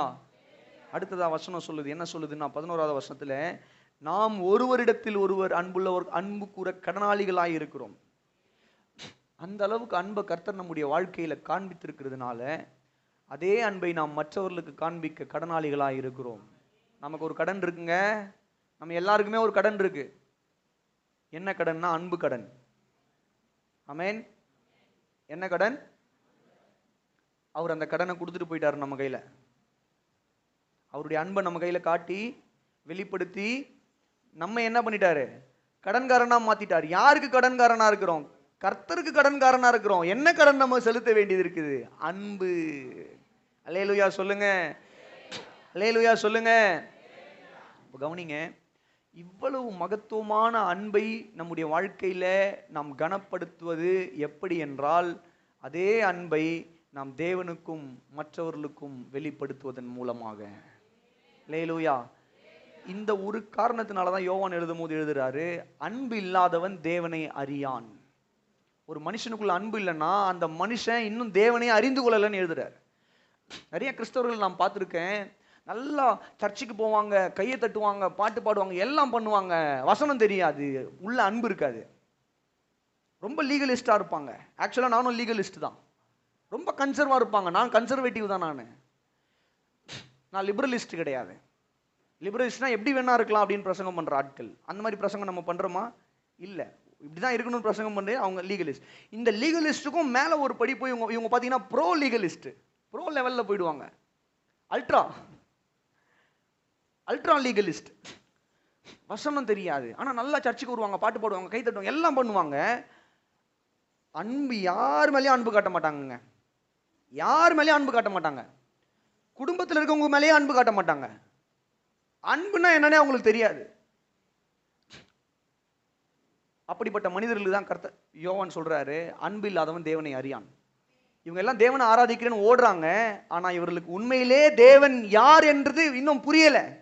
அதனுடைய அர்த்தம் என்ன? இன்னும் யாருனா தேவன் யார், எப்படிப்பட்டவர் என்பதை அவங்க இன்னும் புரிந்து கொள்ளவில்லை. ஏன்? ஏன்னா தேவன் அன்பு காட்டினவருங்க. அவருடைய அன்பு இவ்வளவு பெரியது, மிகுந்த அன்பு காட்டினவர் நம்ம மேல. ஆமென். அந்த அன்பை புரிந்து கொண்ட மனுஷன் தேவனை அன்பு கூறாமல் இருக்கவே முடியாது. ஆமென் சொல்லுங்களேன். இந்த அன்பை ஒரு மனுஷன் புரிஞ்சுக்கிட்டா, இந்த அன்பை ஒரு மனுஷன் பிடிச்சிக்கிட்டா, நான் சொல்றேன் பாருங்க, உங்களால ஆண்டவரை நேசிக்காம இருக்கவே முடியாதுங்க. நாங்க ஒவ்வொரு தடவையும் ஆண்டவர்கள் அன்பு கூறுங்கள், ஆண்டவர்கள் அன்பு கூறுங்கள் சொல்ல வேண்டிய அவசியமே கிடையாது. எந்த ஒரு மனுஷன் ஆண்டவர் என் மீது இவ்வளவு அன்பை, மிகுந்த அன்பை காண்பித்திருக்கிறாரே, அவருடைய அன்பை நான் என்ன பண்றேன், அறிந்து கொள்றேன், புரிந்து கொள்றேன், அதுக்கு என்ன அர்ப்பணிக்கிறேன்னு சொல்லி இந்த அன்பை புரிந்து கொண்டு அர்ப்பணிக்கிற மனுஷன் தேவனை நேசிக்காமல் இருக்கவே முடியாது. அல்லேலூயா. கர்த்தர் உங்களை ஆசீர்வதிப்பாராக. God loves you so much. ஆமென். அப்போ பவுல் சொல்றாரு, இன்னைக்கு காலையில நான் சொல்றேன், God's greatness in our life. நம்முடைய வாழ்க்கையில் தேவனின் மகத்துவம், முதல் மகத்துவம் என்னன்னா அவர் காண்பித்திருக்கிற மிகுந்த அன்பு. ஆமென். அந்த அன்பை இன்னைக்கும் நம்முடைய வாழ்க்கையில காண்பிக்கிறாரா? இன்றைக்கும் காண்பிக்கிறார். ஆமென். இன்றைக்கும் அதே அன்பு என்ன பண்றாரு? காண்பிக்கிறார். நாளைக்கும் அன்பு என் மேல ஆண்டவர் இதே அன்பா இருப்பாரா? நிச்சயமா இருப்பாரு. ஆமென். சில நேரங்களில் நம்ம கேட்குறோம், பேசுகிறோம் இல்லையா, திடீர்னு நம்முடைய குடும்பத்தில் யாராவது ரொம்ப அன்பு காட்டி, ரொம்ப ரொம்ப அன்பு காட்டினா திடீர்னு புடவையெல்லாம் வாங்கி கொடுத்து, திடீர்னு சட்டையெல்லாம் வாங்கி கொடுத்து, திடீர்னு நல்லா கவனிச்சு, என்னன்னு தெரியல இவ்வளோ அன்பு இன்னைக்கு காட்டுறாங்களே. சில குடும்பத்துல எல்லாம் பாருங்க, ஐயோ இந்த மனுஷன் இவ்வளோ அன்பு காட்டினா நாளைக்கு வம்பு இருக்குமே, ஐயோ இந்த அம்மா இன்னைக்கு இவ்வளோ அன்பு காட்டுச்சுன்னா நாளைக்கு என்ன பண்ண போகுதுன்னு தெரியலையே அப்படின்னு யோசிப்பாங்க பாருங்க. அப்போ கேட்போம், என்னன்னு, இன்னைக்கு அன்பா இருக்கிறீங்க, நாளைக்கு அன்பா இருப்பீங்களா? நாளைக்கு சரி, நாளைக்கும் அன்பா இருப்பீங்க, அடுத்த வாரம் இந்த சந்தேகம் எல்லாம் ஆண்டவருடைய அன்புக்கு இருக்க வேண்டிய அவசியமே இல்லை. அவர் இன்றைக்கும் உங்களை நேசிக்கிறார். அவர் நாளையும் நேசிப்பார், மரண பரியந்தம் நேசிப்பார், நித்தியமாய் நேசிப்பார். That is his love. ஆமென். ரெண்டாவது என்ன பண்றாரு பார்க்கலாமா? வாங்க, எபேசியர் 2:5. எபேசியர் 2வது அதிகாரத்தின் 5வது வசனம். அக்கிரமங்களில் மரித்தவர்களாய் இருந்த நம்மை போதும் என்ன போட்டிருக்குன்னு சொல்லி கேட்டீங்கன்னா, அக்கிரமங்களினால மரித்தவர்களாய் இருந்த நம்மை, ஆவிக்குரிய ரீதியில நம்முடைய ஆத்துமா மரித்து போயிருக்கிறது. இப்ப இயேசு கிறிஸ்துவுடைய மரணம் நம்ம என்ன பண்ணுதுன்னு சொல்லி கேட்டீங்கன்னா, ஜீவன் உள்ளவர்களாய் மாற்றி இருக்கிறது, உயிர்ப்பித்து இருக்கிறது. அப்ப ஆவிக்குரிய பாவிகளாக இருந்த நாம ஜீவன் வந்த உடனே என்னவா மாறிட்டோம்னா, ஆவிக்குரிய நீதிமான்களாய் மாறிட்டோம். இப்ப மாம்சத்துக்குரிய நீதிமான்களாகவும் மாறிட்டோம். அல்லேலூயா. சரி, இப்போ சொல்றாரு, கிருபையினாலே ரட்சிக்கப்பட்டீர்கள். எல்லாம் சொல்லுங்க. என்னங்க சொல்லுங்க, நல்லா சொல்லுங்க. இப்போ ஆண்டவர் நம்ம மீது காட்டின அந்த அன்பு என்பது நம்ம ஏதோ பெரிய சாதனை பண்ணிட்டோம், அதனால நமக்கு அவர் அன்பு காட்டி நம்மளை மீட்டு எடுத்தாருலாம் ஒன்றும் கிடையாது. கிருபை. ஆமென். என்னது? கிருபையினாலே ரட்சிக்கப்பட்டிருக்கிறோம். நம்ம கிட்ட ஒரு நன்மையும் இல்லை. நம்ம மேல இருந்த பேர் என்னன்னா தேவனுடைய சத்துருக்கள். we were enemies before we saved. நாம் ரட்சிக்கப்படுவதற்கு முன்பதாக நமக்கு இருந்த பேர் என்னன்னு சொல்லி கேட்டீங்கன்னா அதிகாரத்து வானத்து பிரபுவாகிய பிசாசினுடைய அதிகாரத்துக்கு உட்பட்டு கோபாக்கினையின் பிள்ளைகள். ஆனால் நம்ம கிட்ட ஒரு நன்மையும் கிடையாது நம்மளை ரட்சிப்பதற்காக. தேவன் என்ன பண்றாரு பாருங்க, இலவசமாய் நம்மை ரட்சிக்கிறார். ஆமென். ரட்சிக்கிறார், விடுவிக்கிறார். அப்படின்னா என்ன அர்த்தம்? ரட்சிப்புனா விடுதலைன்னு அர்த்தம். எல்லாரும் சொல்லுங்க என்னது ரட்சிப்புனா? விடுதலை. எல்லாரும் சொல்லுங்க என்னது? விடுதலை. எதுல இருந்து ஆண்டவர் நம்மை ரட்சித்திருக்கிறாரு? பாவத்திலிருந்தும் நரகத்திலிருந்தும் நியாய தீர்ப்புல இருந்தும் தேவன் நம்மை ரட்சித்திருக்கிறார். ஆக்கினை தீர்ப்பு, மன்னிக்கணும், நியாய தீர்ப்பு சரியா இருக்காது, ஆக்கினை தீர்ப்புன்றதான் கரெக்டான வார்த்தை. Condemnation, not from judgment. அப்ப கவனிங்க, தேவன் நம்மை ரட்சித்திருக்கிறார், பாவத்தின் பிடியிலிருந்து ரட்சித்திருக்கிறார். ஆக்கினை தீர்ப்பு, தேவனுடைய ஆக்கினை தீர்ப்புல இருந்து ரட்சித்திருக்கிறார். ரோமர் 8:1. மூன்றாவதாக நரகத்திலிருந்து நம்மை ரட்சித்திருக்கிறார். ஆமென். அல்லேலூயா சொல்லுவீங்களா? சரி, இப்போ இதுல இருந்து நம்ம ரட்சிக்கப்பட்டுட்டோம். இன்னைக்கு நான் சொல்றேன், இந்த காலை வேளையில இந்த சபையில இன்னும் ரட்சிக்கப்படாத, இயேசுவை முழுமையாக ஏற்றுக்கொண்டு ஞானஸ்நானம் பெறாத யாராவது இருப்பீர்களானால் இந்த காலை வேளையில நான் சொல்றேன், நீங்க இயேசு கிறிஸ்துவை சொந்த இரட்சகராக நம்பி விசுவாசித்து நீங்கள் ஞானஸ்நானம் எடுத்து சபையில அங்கத்தினராய் மாறுவீர்களானால் இந்த ரட்சிப்பை உங்களாலும் சுதந்திரிக்க முடியும். This is for people those who are not saved. ரட்சிக்கப்படாதவங்க யாராவது சபையில் இருப்பீங்கன்னா உங்களுக்கான சுவிசேஷம் இது. நான் அடுத்த வருஷம் பார்க்குறேன், 2 வருஷம் கழிச்சு பார்க்குறேன், இல்லை இன்றைய ரட்சணிய நாள். ஆமென். இன்னைக்கே மனம் திரும்பி இன்னைக்கே ஒப்பு கொடுங்க, கர்த்தர் உங்களை ரட்சிப்பார். சரி, இப்போ ரட்சிக்கப்பட்டவர்களுக்கு இப்போ நம்ம விடுதலை ஆகிட்டோம். ஆமென். ரெண்டாவது, தேவன் நம்முடைய வாழ்க்கையில அவர் காண்பிக்கிற அல்லது செய்கிற மகத்துவமான காரியம் என்னன்னு சொல்லி கேட்டீங்கன்னா ரட்சிப்பு, விடுதலை. எல்லாரும் சொல்லுங்க விடுதலை. எல்லாரும் சொல்லுங்க விடுதலை. நம்ம எதில இருந்து விடுவித்திருக்கிறார்? பாவத்திலிருந்து விடுவித்திருக்கிறாரு, ஆக்கினை தீர்ப்பிலிருந்து விடுவித்திருக்கிறாரு, நரகத்தின் பிடியிலிருந்து விடுவித்திருக்கிறாரு. சரிங்களா? இதுல இருந்து நம்ம விடுதலை ஆகிட்டோம். ஆமென். இதுல இருந்து விடுதலை ஆகிட்டோம். ஆனாலும் ஒவ்வொரு நாளும் கிறிஸ்தவ வாழ்க்கையில நமக்கு விடுதலை தேவைப்படுகிறது. எதுல இருந்து விடுதலை தேவைப்படுதுன்னு சொல்லி ஒரு சில காரியங்களை இந்த காலை வேளையில உங்களுக்கு காண்பித்து கொடுத்து தொடர்ந்து அடுத்த குறிப்பை தியானிக்க கர்த்தர் கிருபை தருவாராக. நல்ல கவனிங்க, ஒவ்வொரு நாளும் நமக்கு எதுல இருந்து விடுதலை தேவைன்னு சொல்லி கேட்டீங்கன்னா பாவத்தின் வல்லமையிலிருந்து தேவன் விடுதலை கொடுக்கிறார். அல்லேலூயா சொல்லுங்க. ரோமர் 6வது அதிகாரத்தின் 7வது அதிகாரத்தின் 8வது அதிகாரத்தினுடைய மெயின் கான்செப்ட் என்னன்னு சொல்லி கேட்டீங்கன்னா, நாம் ரட்சிக்கப்படுவதற்கு முன்பதாக பாவிக்கு, அதாவது பாவத்துக்கு அடிமையாக இருந்தோம். அந்த அடிமைன்ற வார்த்தை முக்கியம். அடிமை, யாருக்கு அடிமையாக இருந்தோம்? சில நேரத்தில் சில மனிதர்கள் எல்லாம் பார்த்து சொல்லுவோம்ல, எப்பா நீனா அவங்களுக்கு அடிமைப்பா அப்படிலாம் சொல்லுவோம் இல்லையா? அந்த மாதிரி ரட்சிக்கப்படுவதற்கு முன்பதாக நம்ம யாருக்கு அடிமையாக இருந்தோம்? பாவத்துக்கு அடிமையாக இருந்தோம். ஆனா ரட்சிக்கப்பட்டதற்கு பின்பதாக நம்ம யாருக்கு அடிமையாக மாறி இருக்கிறோம்? நீதிக்கு அடிமையாக, இயேசு கிறிஸ்துவுக்கு அடிமையாக மாறி இருக்கிறோம். அல்லேலூயா. நல்ல ஒரு அல்லேலூயா சொல்லுங்களேன். அப்ப கவனிங்க, பாவத்தின் பிடியிலிருந்து நம்மை ஆண்டவர் விடுவித்து விட்டார். பாவத்தினுடைய பிடியிலிருந்து விடுவித்து விட்டாரு. ஆனா அந்த பாவ தன்மையிலிருந்து நாம் ஒவ்வொரு நாளும் விடுவிக்கப்பட்டு கொண்டிருக்கிறோம். அதனாலதான் நான் பல தடவை இந்த சத்தியத்தை இன்சிஸ்ட் பண்றேன் சபையில. ஏன் நான் இதை சொல்றேன்? இன்னைக்கு ஒரு தவறான உபதேசம் வந்துருச்சு.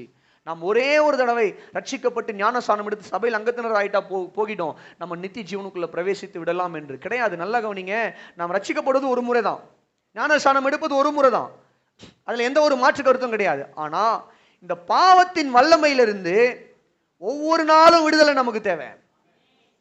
ஏன்னா நமக்குள்ள அந்த மாம்சம், சின்ஃபுல் நேச்சர், நான் சொல்லுவேன், ஏற்கனவே பிரசங்கம் பண்ணியிருக்கிறேன், சின்ஃபுல் நேச்சர் உங்களுக்கு தெரியும், அதனால டீடைலா எக்ஸ்பிளைன் பண்ண வேண்டிய அவசியம் கிடையாது. நமக்கு பாவம் இல்லை என்போமானால் நம்மை நாமே, யார் சொல்றது இது? அப்போஸ்தலனாகிய யோவான் சொல்லுகிறார். அப்போ நம்ம எல்லாருக்குள்ளேயும் இந்த பாவம் செய்கிற தன்மை இருப்பதனால தான் நம்ம ரட்சிக்கப்பட்டு ஞானஸ்நானம் எடுத்து சபையில் அங்கத்தினராய் திருவிருந்து எடுத்து என்னதான் நம்ம பாட்டு பாடி கையை தட்டி ஜெபம் பண்ணி சபையில் உட்கார்ந்து பிரசங்கத்தை கேட்டாலும் பிரசங்கம் பண்ணாலும் ஊழியம் செய்தாலும் பாவ சோதனைகள் வருகிறதே. சில நேரங்களில் நம்ம தவறி பேசிடுறோம், சில நேரங்கள் தவறி செஞ்சிடுறோமே. ஏன் செய்கிறோம்? ஏன்னா நமக்குள்ள அந்த பாவத்தன்மை இன்னும் இருக்கு. அந்த பாவத்தன்மையினுடைய வல்லமையிலிருந்து ஒவ்வொரு நாளும் கர்த்தர் நமக்கு விடுதலை கொடுக்கிறவராய் இருக்கிறார். அல்லேலூயா. அப்ப சிலுவையில நமக்கு பாவங்களை மன்னித்து நியாய தீர்ப்பிலிருந்து நமக்கு விடுதலையை கொடுத்து நரகத்திலிருந்து விடுதலை மாத்திரம் அவர் கொடுக்கல, ஒவ்வொரு நாளும் இன்னைக்கும் விடுதலை கொடுக்கிறார். எதுல இருந்து விடுதலை கொடுக்கிறாரு? பாவத்தினுடைய வல்லமையிலிருந்து விடுதலை கொடுக்கிறார். நிறைய கிறிஸ்தவங்க பாருங்க, ரட்சிக்கப்பட்டாங்க, ரட்சிக்கப்பட்டாச்சு, சபையில் அங்கத்தினராச்சு, ஞானஸ்நானம் எடுத்து எல்லாம் பண்ணியாச்சு. ஆனா இந்த பாவத்தின் வல்லமையிலிருந்து இவங்களால என்ன பண்ண முடியலன்னு சொல்லி கேட்டீங்கன்னா, ஒவ்வொரு நாளும் விடுதலையை பெற்றுக்கொள்ள முடியவில்லை. ஏன் இவங்க டெய்லி ஜெயிக்க முடியல? இவங்களால ஜெயிக்க முடியல, டெய்லி ஜெயிக்க முடியல. ஏன் இவங்களால டெய்லி ஜெயிக்க முடியலன்னா, இவர்கள் தேவனுடைய அன்பையும் தேவனுடைய ஐக்கியத்தையும் என்ன பண்ணலன்னு சொல்லிட்டீங்கன்னா, சரியாய் அவர்கள் புரிந்து கொள்ளவில்லை, சரியாய் அதுல நடப்பது இல்லை. ஆகவே டெய்லி ஜெயிக்க வேண்டியவங்க என்ன பண்றாங்கன்னு சொல்லி கேட்டீங்கன்னா, விழுந்து விழுந்து விழுந்து போறாங்க. கிறிஸ்தவ வாழ்க்கை என்பது பாவத்தை ஜெயிக்கிற ஒரு வாழ்க்கை. அல்லேலூயா சொல்லுங்க. ரெண்டாவது, எதுல இருந்து விடுதலை? இன்னைக்கும் ஆண்டவர் விடுதலை கொடுக்கிறவர். எதுல இருந்து விடுதலை கொடுக்கிறாரு? வியாதியின் கோரத்திலிருந்து விடுதலை கொடுக்கிறார். ஆமென். யாக்கோபு 5:16-15-16 பக்தன் எழுதுகிறார், யாக்கோபு எழுதுகிறார், உங்களில் ஒருவன் வியாதி உள்ளவனாய் இருந்தால் சபையின் மூப்பரை வரவழைத்து என்ன பண்ணுவாங்கன்னா, விசுவாசத்தோடு என்னை பூசி ஜெபிக்க கடவர்கள். அப்பொழுது விசுவாசம் உள்ள ஜெபம் விஞ்ஞாலியை ரட்சிக்கும். அப்போ நான் I believe in divine healing. நான் வேதத்தை போதிக்கிறவன். நிறைய மனிதர்கள் they don't believe in divine healing. தெய்வீக வல்லமை, அவங்க தெய்வீக சுகத்தை நம்புவது கிடையாது. But I believe in divine healing. தேவன் அற்புத விதமாய் சுகத்தை கொடுக்க வல்லமை உள்ளவராய் இருக்கிறார். அல்லேலூயா. God can heal anybody. தேவன் யாரை வேண்டுமானால் சுகமாக்குவார். தமக்கு சித்தமான யாரை வேண்டுமானால் சுகமாக்குவார். we cannot question him. அல்லேலூயா. அப்ப இன்னைக்கும் கர்த்தர் விடுவிக்கிறாரா? இன்னைக்கும் விடுவிக்கிறார். இன்னைக்கும் சரீரத்தில் அற்புத விதமாய் கர்த்தர் அற்புதங்களை செய்கிறாரா? செய்கிறார், நிச்சயமாய் செய்கிறார். அதே நேரத்தில் நம்ம என்ன பண்றோம்? சில நேரத்தில் அற்புதமாக நடந்தாதான் அது தேவன் கொடுக்கிற விடுதலை. நான் மாத்திரை சாப்பிட்டு அல்லது ஆப்ரேஷன் பண்ணி எனக்கு கிடைக்கிற விடுதலை அது தேவன் கொடுக்காதது. அது மனிதர்களாக கொடுக்குறது அப்படின்னு நினைக்கிறோம். அது கிடையாது. பாருங்க, நம்ம அற்புத சுகமாக இருந்தாலும் சரி, அல்லது மருத்துவரிடத்தில் போய் அவர் மாத்திரை கொடுத்து தையல் போட்டு ஆப்ரேஷனை பண்ணி கட்டு போட்டு ஒரு விடுதலை வந்தாலும் சரி, அதையும் கர்த்தர் தான் கொடுக்கிறார். அல்லேலூயா. ஏன்னா மனிதனுடைய ஞானம் மருத்துவத்தை கண்டுபிடிப்பதற்கு, மருந்துகளை கண்டுபிடிப்பதற்கு இந்த ஞானத்தை மனிதனுக்கு கொடுத்தது கர்த்தர். ஆமென். அவர்தான் ஞானத்தில் உயர்ந்தவருங்க. அப்ப கவனிங்க, விடுதலை, வியாதியிலிருந்து விடுதலை என்பது சிலருடைய வாழ்க்கையில அது மருந்து மாத்திரை இல்லாம கிடைக்கும், சிலருடைய வாழ்க்கையில மருந்து மாத்திரை சாப்பிட்டு கிடைக்கும். ரெண்டுமே கர்த்தர் கொடுக்கிற விடுதலை தான். இதுக்காக அதை விட்டுடக்கூடாது, அதுக்காக இதை விட்டுடக்கூடாது. ஒரு அல்லேலூயா சொல்லுங்க. கரங்களை உயர்த்தி அல்லேலூயா சொல்லுங்க. அப்ப ஆண்டவர் இன்னைக்கு வியாதியிலிருந்து விடுதலை கொடுக்கிறவரா? ஆமா, விடுதலை கொடுக்கிறவர். எப்படி விடுதலை கொடுக்கிறார்? ஜெபிங்க, அர்ப்பணிங்க.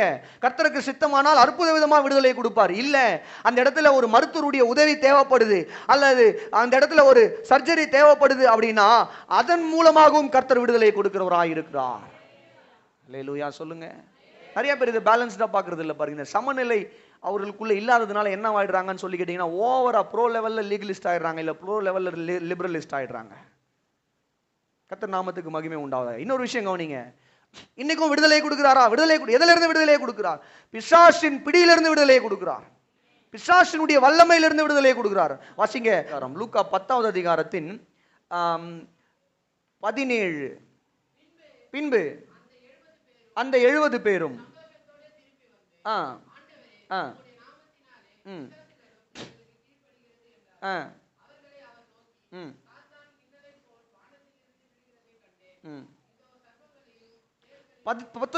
முக்கியமான வசனம். இதோ சர்ப்பங்களையும் தேள்களையும் மிதிக்கவும் சத்துருடைய சகல வல்லமையும் மேற்கொள்ளவும் உங்களுக்கு அதிகாரம் கொடுக்கிறேன், ஒன்றும் உங்களை சேதப்படுத்த மாட்டாது. கரங்களை தட்டியோ உயர்த்தியோ ஒரு அல்லேலூயா சொல்லுங்க. இன்னைக்கு பிசாசு நம்முடைய வாழ்க்கையில கொண்டு வருகிற சகல வஞ்சகமான காரியத்திலிருந்து எப்படிப்பட்ட காரியங்கள் அவன் கொண்டு வந்தாலும் அவன் மீது கர்த்தர் நமக்கு என்ன பண்ணிருக்காருன்னு சொல்லி கேட்டீங்கன்னா அதிகாரத்தை கொடுத்திருக்கிறார். ஒவ்வொரு நாளும் அவன் போராட்டத்தை கொண்டு வரலாங்க. அதுல இருந்து வெளியே வர முடியுமா, விடுதலை பெற முடியுமான்னா முடியும். இயேசுவானவர் இன்றைக்கும் நம்மை விடுவிக்கிறவராய் இருக்கிறார். ஹல்லேலூயா.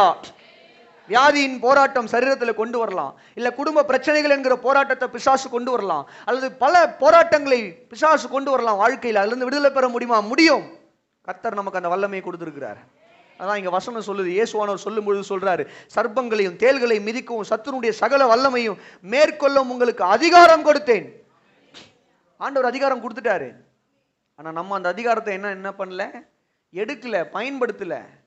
ஒரு எலுமிச்சை பழத்தை பார்த்தா பயந்து ஓடிடுறோம். நம்ம தைரியம்லாம் அவ்வளவுதான். ஒரு 5 ரூபாய் எலுமிச்சை பழத்தோட நம்ம தைரியம் முடிஞ்சிருது. காலையில பைக் எடுத்துட்டு கிளம்பும் போது ஏதாவது ஒரு எலுமிச்சை பழத்தை வழியில பார்த்துட்டா ஒரு பெரிய பயம்.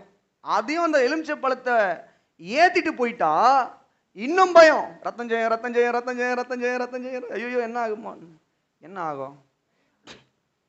எங்க விலையேற பெற்ற ரத்தத்தால மீட்கப்பட்டவங்க நம்ம. விலையேற பெற்ற வல்லமை நமக்கு இருக்கிறது. கர்த்தர் நமக்கு பலத்தை கொடுத்திருக்கிறார், வல்லமையை கொடுத்திருக்கிறார். ஒரு சாதாரண எலுமிச்சை பழத்தையும் குறுக்க போற பூனை, அந்த பூனைக்கு தெரியாது. அந்த பூனை அது பாவம், அது ஏதோ இறையை தேடி ஓடுது. குறுக்க போற பூனையும் இல்ல, சிலர்லாம் மனுஷங்க எதிர்க்க வந்துட்ட உடனே ஐயோ இவங்க வந்துட்டாங்களே, போற காரியம் வாய்க்குமா தெரியல, நின்று என்ன பண்ணு. அதுவே மனம் திரும்புறதுக்கு முன்னாடி வீட்டுக்கு வந்து தலையில தண்ணியை ஊற்றி, சொம்பு தண்ணியை ஊற்றி என்னென்னவோ பண்ணுவாங்க. மனம் திரும்பினவங்க பாருங்க, அதை கொஞ்சம் மாடர்னா பண்றாங்க. வண்டியை நிறுத்தி இறங்கி சோத்திரம் ஏசு ரத்தம் ஜெயம், அதுக்கப்புறம் வண்டி எடுப்பாங்க. நீங்க வீட்டுக்கு வந்து தண்ணி ஊத்திட்டு போறதும், வண்டியில இருந்து இறங்கி சோத்திரம் அல்லேலூயா ஜெபம் பண்ணிட்டு போறதும் ஒண்ணுதான். அப்ப நான் என்ன சொல்ல வரேன், ஆண்டவர் சொன்னாரு, இவைகள் உங்களை சேதப்படுத்தாது. அல்லேலூயா சொல்லுங்க. அந்த வசனம் கடைசி அப்படித்தானே முடியுது. ஒன்றும் உங்களை, எல்லாம் சொல்லுங்க கரங்களை உயர்த்தி, ஒன்றும் எங்களை சேதப்படுத்துவதில்லை, ஒன்றும் எங்களை சேதப்படுத்துவதில்லை, ஒன்றும் எங்களை சேதப்படுத்துவது இல்லை. அல்லேலூயா. ஆண்டவருடைய பரிசுத்த நாமத்திற்கு மகிமை உண்டாகுது. அப்ப கவனிங்க, இன்னைக்கு ஆண்டவர் விடுவிக்கிறவரா? ஆமா விடுவிக்கிறவர். என்னுடைய பாவங்களை மீட்டு என்னுடைய ஆத்துமாவை நரகத்தின் பிடியிலிருந்து ரட்சித்தார். இன்றைக்கு அவர் என்னை ஒவ்வொரு நாளும் பாவத்தின் வல்லமையிலிருந்து ரட்சிக்கிறார், வியாதியிலிருந்து ரட்சிக்கிறார், என்னை பிசாசினுடைய போராட்டங்களிலிருந்து ரட்சிக்கிறார். அல்லேலூயா. இன்னும் சில காரியங்கள் எல்லாம் இருக்கு, இதுக்கப்புறம் வர்றதெல்லாம் கொஞ்சம் கஷ்டமா இருக்கும், ஊசி குத்துற மாதிரி இருக்கும். என்னன்னு சொல்லி கேட்டீங்கன்னா, நல்லா கவனிங்க, உபதேச வஞ்சகத்திலிருந்து கர்த்தர் ரட்சிக்கிறார். இன்னைக்கு உபதேச வஞ்சகம் பெருகி இருக்கிறது, உபதேச வஞ்சகம் பெருகி இருக்கிறது. ஆண்டவர் இதுல இருந்து ரட்சிக்கிறாரா? ஆமா, ஒவ்வொரு நாளும் விடுவிக்கிறார். ஆமென் சொல்லுங்களேன். ஒவ்வொரு நாளும் நமக்கு எதுல இருந்து விடுதலை தேவைன்னு சொல்லி கேட்டீங்கன்னா, உபதேச பிழையிலிருந்தும் உபதேச வஞ்சகத்திலிருந்தும் நமக்கு விடுதலை தேவை. 10-20 வருஷத்துக்கு முன்பதாக இருந்ததை விட இன்னைக்கு தப்பான உபதேசம் ரொம்ப வேகமாய் பரவுகிறது. காரணம் என்ன? வாட்ஸ்அப் இருக்கு, யூடியூப் இருக்கு, டிவி இருக்கு, எல்லாமே இருக்கு. நமக்கு ரொம்ப ஈஸியா கிடைச்சிருது. ரொம்ப ஈஸியா வாட்ஸ்அப்ல பார்த்துடுறோம், யூடியூப்ல பார்த்துடுறோம், டிவியில பார்த்துடுறோம், ரேடியோவில் கேட்டுறோம், எல்லாமே ஈஸியா கிடைச்சிருது பாருங்க. அதனால என்ன பண்றோம், கேட்கிற வார்த்தைகள் எல்லாம் யார் எது சொன்னாலும் உடனே என்ன பண்றோம்னு சொல்லிட்டீங்கன்னா, அவங்க ஒரு அற்புதம் நடந்ததுன்னு சொல்லிட்டா போதும், உடனே அந்த மனிதன் பின்னாடி ஓடிடுறது. அற்புதம் எங்க அங்க மட்டுமா நடக்குது? நீங்க மனம் திரும்பாத மற்ற மதத்தினுடைய கோயில்களில் கூட அற்புதங்களை செய்யறாங்க, பூஜாரிகள் செய்கிறாங்க, இஸ்லாமியர்கள் செய்கிறாங்க. அங்கெல்லாம் போனால் நீங்கள் என்ன பண்ணுவாங்கன்னா, அந்த இஸ்லாம் டெம்பிள் எல்லாம் சில காரியங்களை செய்வாங்க, பேய் ஓட்டுவாங்க, எல்லாம் பண்ணுறாங்க. சர்ச்சில் பண்ணுறது அங்கேயும் பண்ணுறாங்களே. ஆனால் ரட்சிப்பு இங்கே தான் போதிக்கப்படுகிறது. அல்லேலூயா. நித்திய ஜீவன் இங்கே தான் போதிக்கப்படுகிறது. இயேசு கிறிஸ்துவினுடைய மரணம், உயிர்த்தெழுதல் இங்கே தான் போதிக்கப்படுகிறது. அல்லேலூயா. பரிசுத்த வாழ்க்கை இங்கே தான் போதிக்கப்படுகிறது. அல்லேலூயா சொல்லுங்க. அப்போ உபதேச பிழையிலிருந்து ஒவ்வொரு நாளும் நமக்கு விடுதலை தேவை. கேட்கறது எல்லாம் நம்ம மின்னுவதெல்லாம் பொன்னல்ல அப்படின்னு வாங்க பாருங்க. அதனால பார்க்கறது எல்லாம் கேட்கறது எல்லாம் பின்னாடி ஓடிடக்கூடாது. கர்த்தர் ஒவ்வொரு நாளும் நமக்கு இந்த உபதேச பிழைகள் இருந்து விடுதலை கொடுக்கிறவராய் இருக்கிறார். ஆமென். இன்னொரு முக்கியமான விஷயம், மூட நம்பிக்கைகள்ல இருந்து விடுதலை. அதை நான் முன்னாடி சொல்லிட்டேன். எலுமிச்சை பழம், பூனை சொன்னேன். இன்னும் வேற என்னென்ன சேர்க்குறீங்களோ சேர்த்துக்குங்க. வேற என்னென்ன சேர்க்குறீங்களோ சேர்த்துக்குங்க. வேற என்னென்ன இருக்கு? என்னப்பா பல்லி சொல்லுங்க. செவ்வாய்க்கிழமையிலும் நாங்கள் செலவு பண்ணுறோம், ஃபீஸ் கட்டுறோம், எல்லாம் பண்ணுறோம், ஆஸ்வாதமாக தான் இருக்கும். வெள்ளிக்கிழமையிலும் நாங்கள் எல்லாம் பண்ணுறோம், ஆஸ்வாதமாக தான் இருக்கும். இந்த மூட நம்பிக்கையிலிருந்து நமக்கு விடுதலை வேணுங்க. கர்த்தர் விடுதலையை கொடுக்கிறார். அல்லேலூயா. அதுக்கப்புறம் ரொம்ப முக்கியமாக சமூக வேற்றுமையிலிருந்து கர்த்தர் விடுதலை கொடுக்குறாரு. இந்த சமூக வேற்றுமைனா என்னன்னு சொல்லி கேட்டிங்கன்னா, நல்லா கவனிங்க. அன்னைக்கு இருந்த சமூக வேற்றுமை, யூதர்கள் எல்லாம் புறஜாதி ஜனங்களை வெறுத்தார்கள். ஆனால் ஆண்டவருடைய சிலுவை மரணத்தின் மூலமாக ஆண்டவர் யூதரையும் புறஜாதியரையும் ஒரே கூட்டமாய் சபையாய் மாற்றினார். அதாவது சிலுவைக்கு முன்பதாக யூதன் என்பவன் வேறு, புறஜாதியன் என்பவன் வேறு. சிலுவைக்கு பின்பதாக அவன் யூதனாக இருந்தாலும் புறஜாதியனாக இருந்தாலும் எல்லாரும் தேவனுடைய பிள்ளைகளாக, தேவனுடைய சபையாக இருக்கிறான். இதே சத்தியத்தை இப்போ எபேசியர் 2 வாசிக்கிறோம் இல்லையா? நீங்க எபேசியர் 2 தான் பவுல் அப்போஸ்தலன் இதை சொல்றாரு. 13 இருந்து 17 வரைக்கும் நீங்க வீட்டில் போய் படிச்சு பார்த்துக்கோங்க. பிரிவினையை தகர்த்து இரு திறத்தாரையும் அவர் ஒன்றாக்கினார். அப்போ இன்னைக்கு நமக்கு எதுல இருந்து ஆண்டவர் விடுதலை கொடுக்கிறாருன்னு சொல்லி கேட்டீங்கன்னா, நல்லா கவனிங்க. ஒருவேளை நம்ம சிந்தைக்குள்ள ஒருவேளை ரேசிசம் அல்லது கேஸ்டிசம் அல்லது மற்ற காரியங்கள் இருக்குமானால், சில நேரம் நம்ம ரட்சிக்கப்பட்டிருக்கிறோம், ஆனாலும் கூட சில நேரங்களில் சில மனிதர்களை பார்க்கும்போது இவங்க என்ன ஜாதியா இருப்பாங்களோ, நம்ம இவங்க கிட்ட சேரலாமா வேணாவா, இவங்க என்ன கருப்பா இருக்காங்களே, இவங்க வேணாம், இவங்க ரொம்ப வெள்ளையா இருக்கிறாங்க, அப்போ இவங்க இந்த ஜாதியாக தான் இருக்கணும், இவங்க நிறைய நகை போட்டுக்கிட்டு இருக்காங்க, இவங்க நகையே போடலையே, இவங்க என்ன இப்படி இருக்கிறாங்க, இவங்களை பார்த்தா இந்த ஜாதிக்காரங்க மாதிரி தெரியுது, நம்ம இவங்ககிட்ட அதிகமாக பேச வேணாம், இவங்களை பார்த்தா படிக்காதவங்க மாதிரி தெரியுது, ஒன்றும் தெரியாது, இல்லிட்ரேட் பீப்புள் மாதிரி இருக்கிறாங்க, இவங்க கிட்ட நம்ம எதுவும் சவகாசம் வச்சுக்க வேணாம். அந்த மாதிரியான எண்ணங்கள்ல இருந்து நமக்கு விடுதலை வேணும். கர்த்தர் கொடுக்கிறார். அல்லேலூயா. நல்லா கவனிங்க. நம்முடைய சர்ச்சில் நான் அடிக்கடிக்கு சொல்ற ஒரு விஷயம், நம்ம எல்லாருமே தேவனுடைய பிள்ளைகளாக இருக்கிறோம். அல்லேலூயா. நம்ம எல்லாருமே தேவனுடைய ஒரு மனிதனை நிறத்தின் அடிப்படையில், அந்த மனிதனுடைய குடும்ப பின்னணியின் அடிப்படையில், அவன் பேசுகிற மொழி, அவங்களா மலையாளிங்க, இவங்களா தெலுங்காரங்க, இவங்களா தமிழ் பேசுகிறவங்க, இவங்களா கன்னடக்காரங்க, இந்த எண்ணங்கள்லாம் நமக்கு இருக்கக்கூடாது. அவங்க மலையாளம் பேசட்டும், தெலுங்கு பேசட்டும், தமிழ் பேசட்டும், அவங்க எந்த ஊர்க்காரங்களாக இருக்கட்டும், அவங்க என்ன பின்னணியை சார்ந்தவங்களா இருக்கட்டும், அவங்க படித்தவங்களா இருக்கட்டும், படிக்காதவங்களா இருக்கட்டும், வெள்ளையாக இருக்கட்டும், கருப்பாக இருக்கட்டும், யாரா வேணா இருந்துட்டு போட்டோம், இயேசுவின் இரத்தத்தால் கழுவப்பட்ட நீதிமான்கள் தேவனுடைய பிள்ளைகளாய் இருக்கிறார்கள்.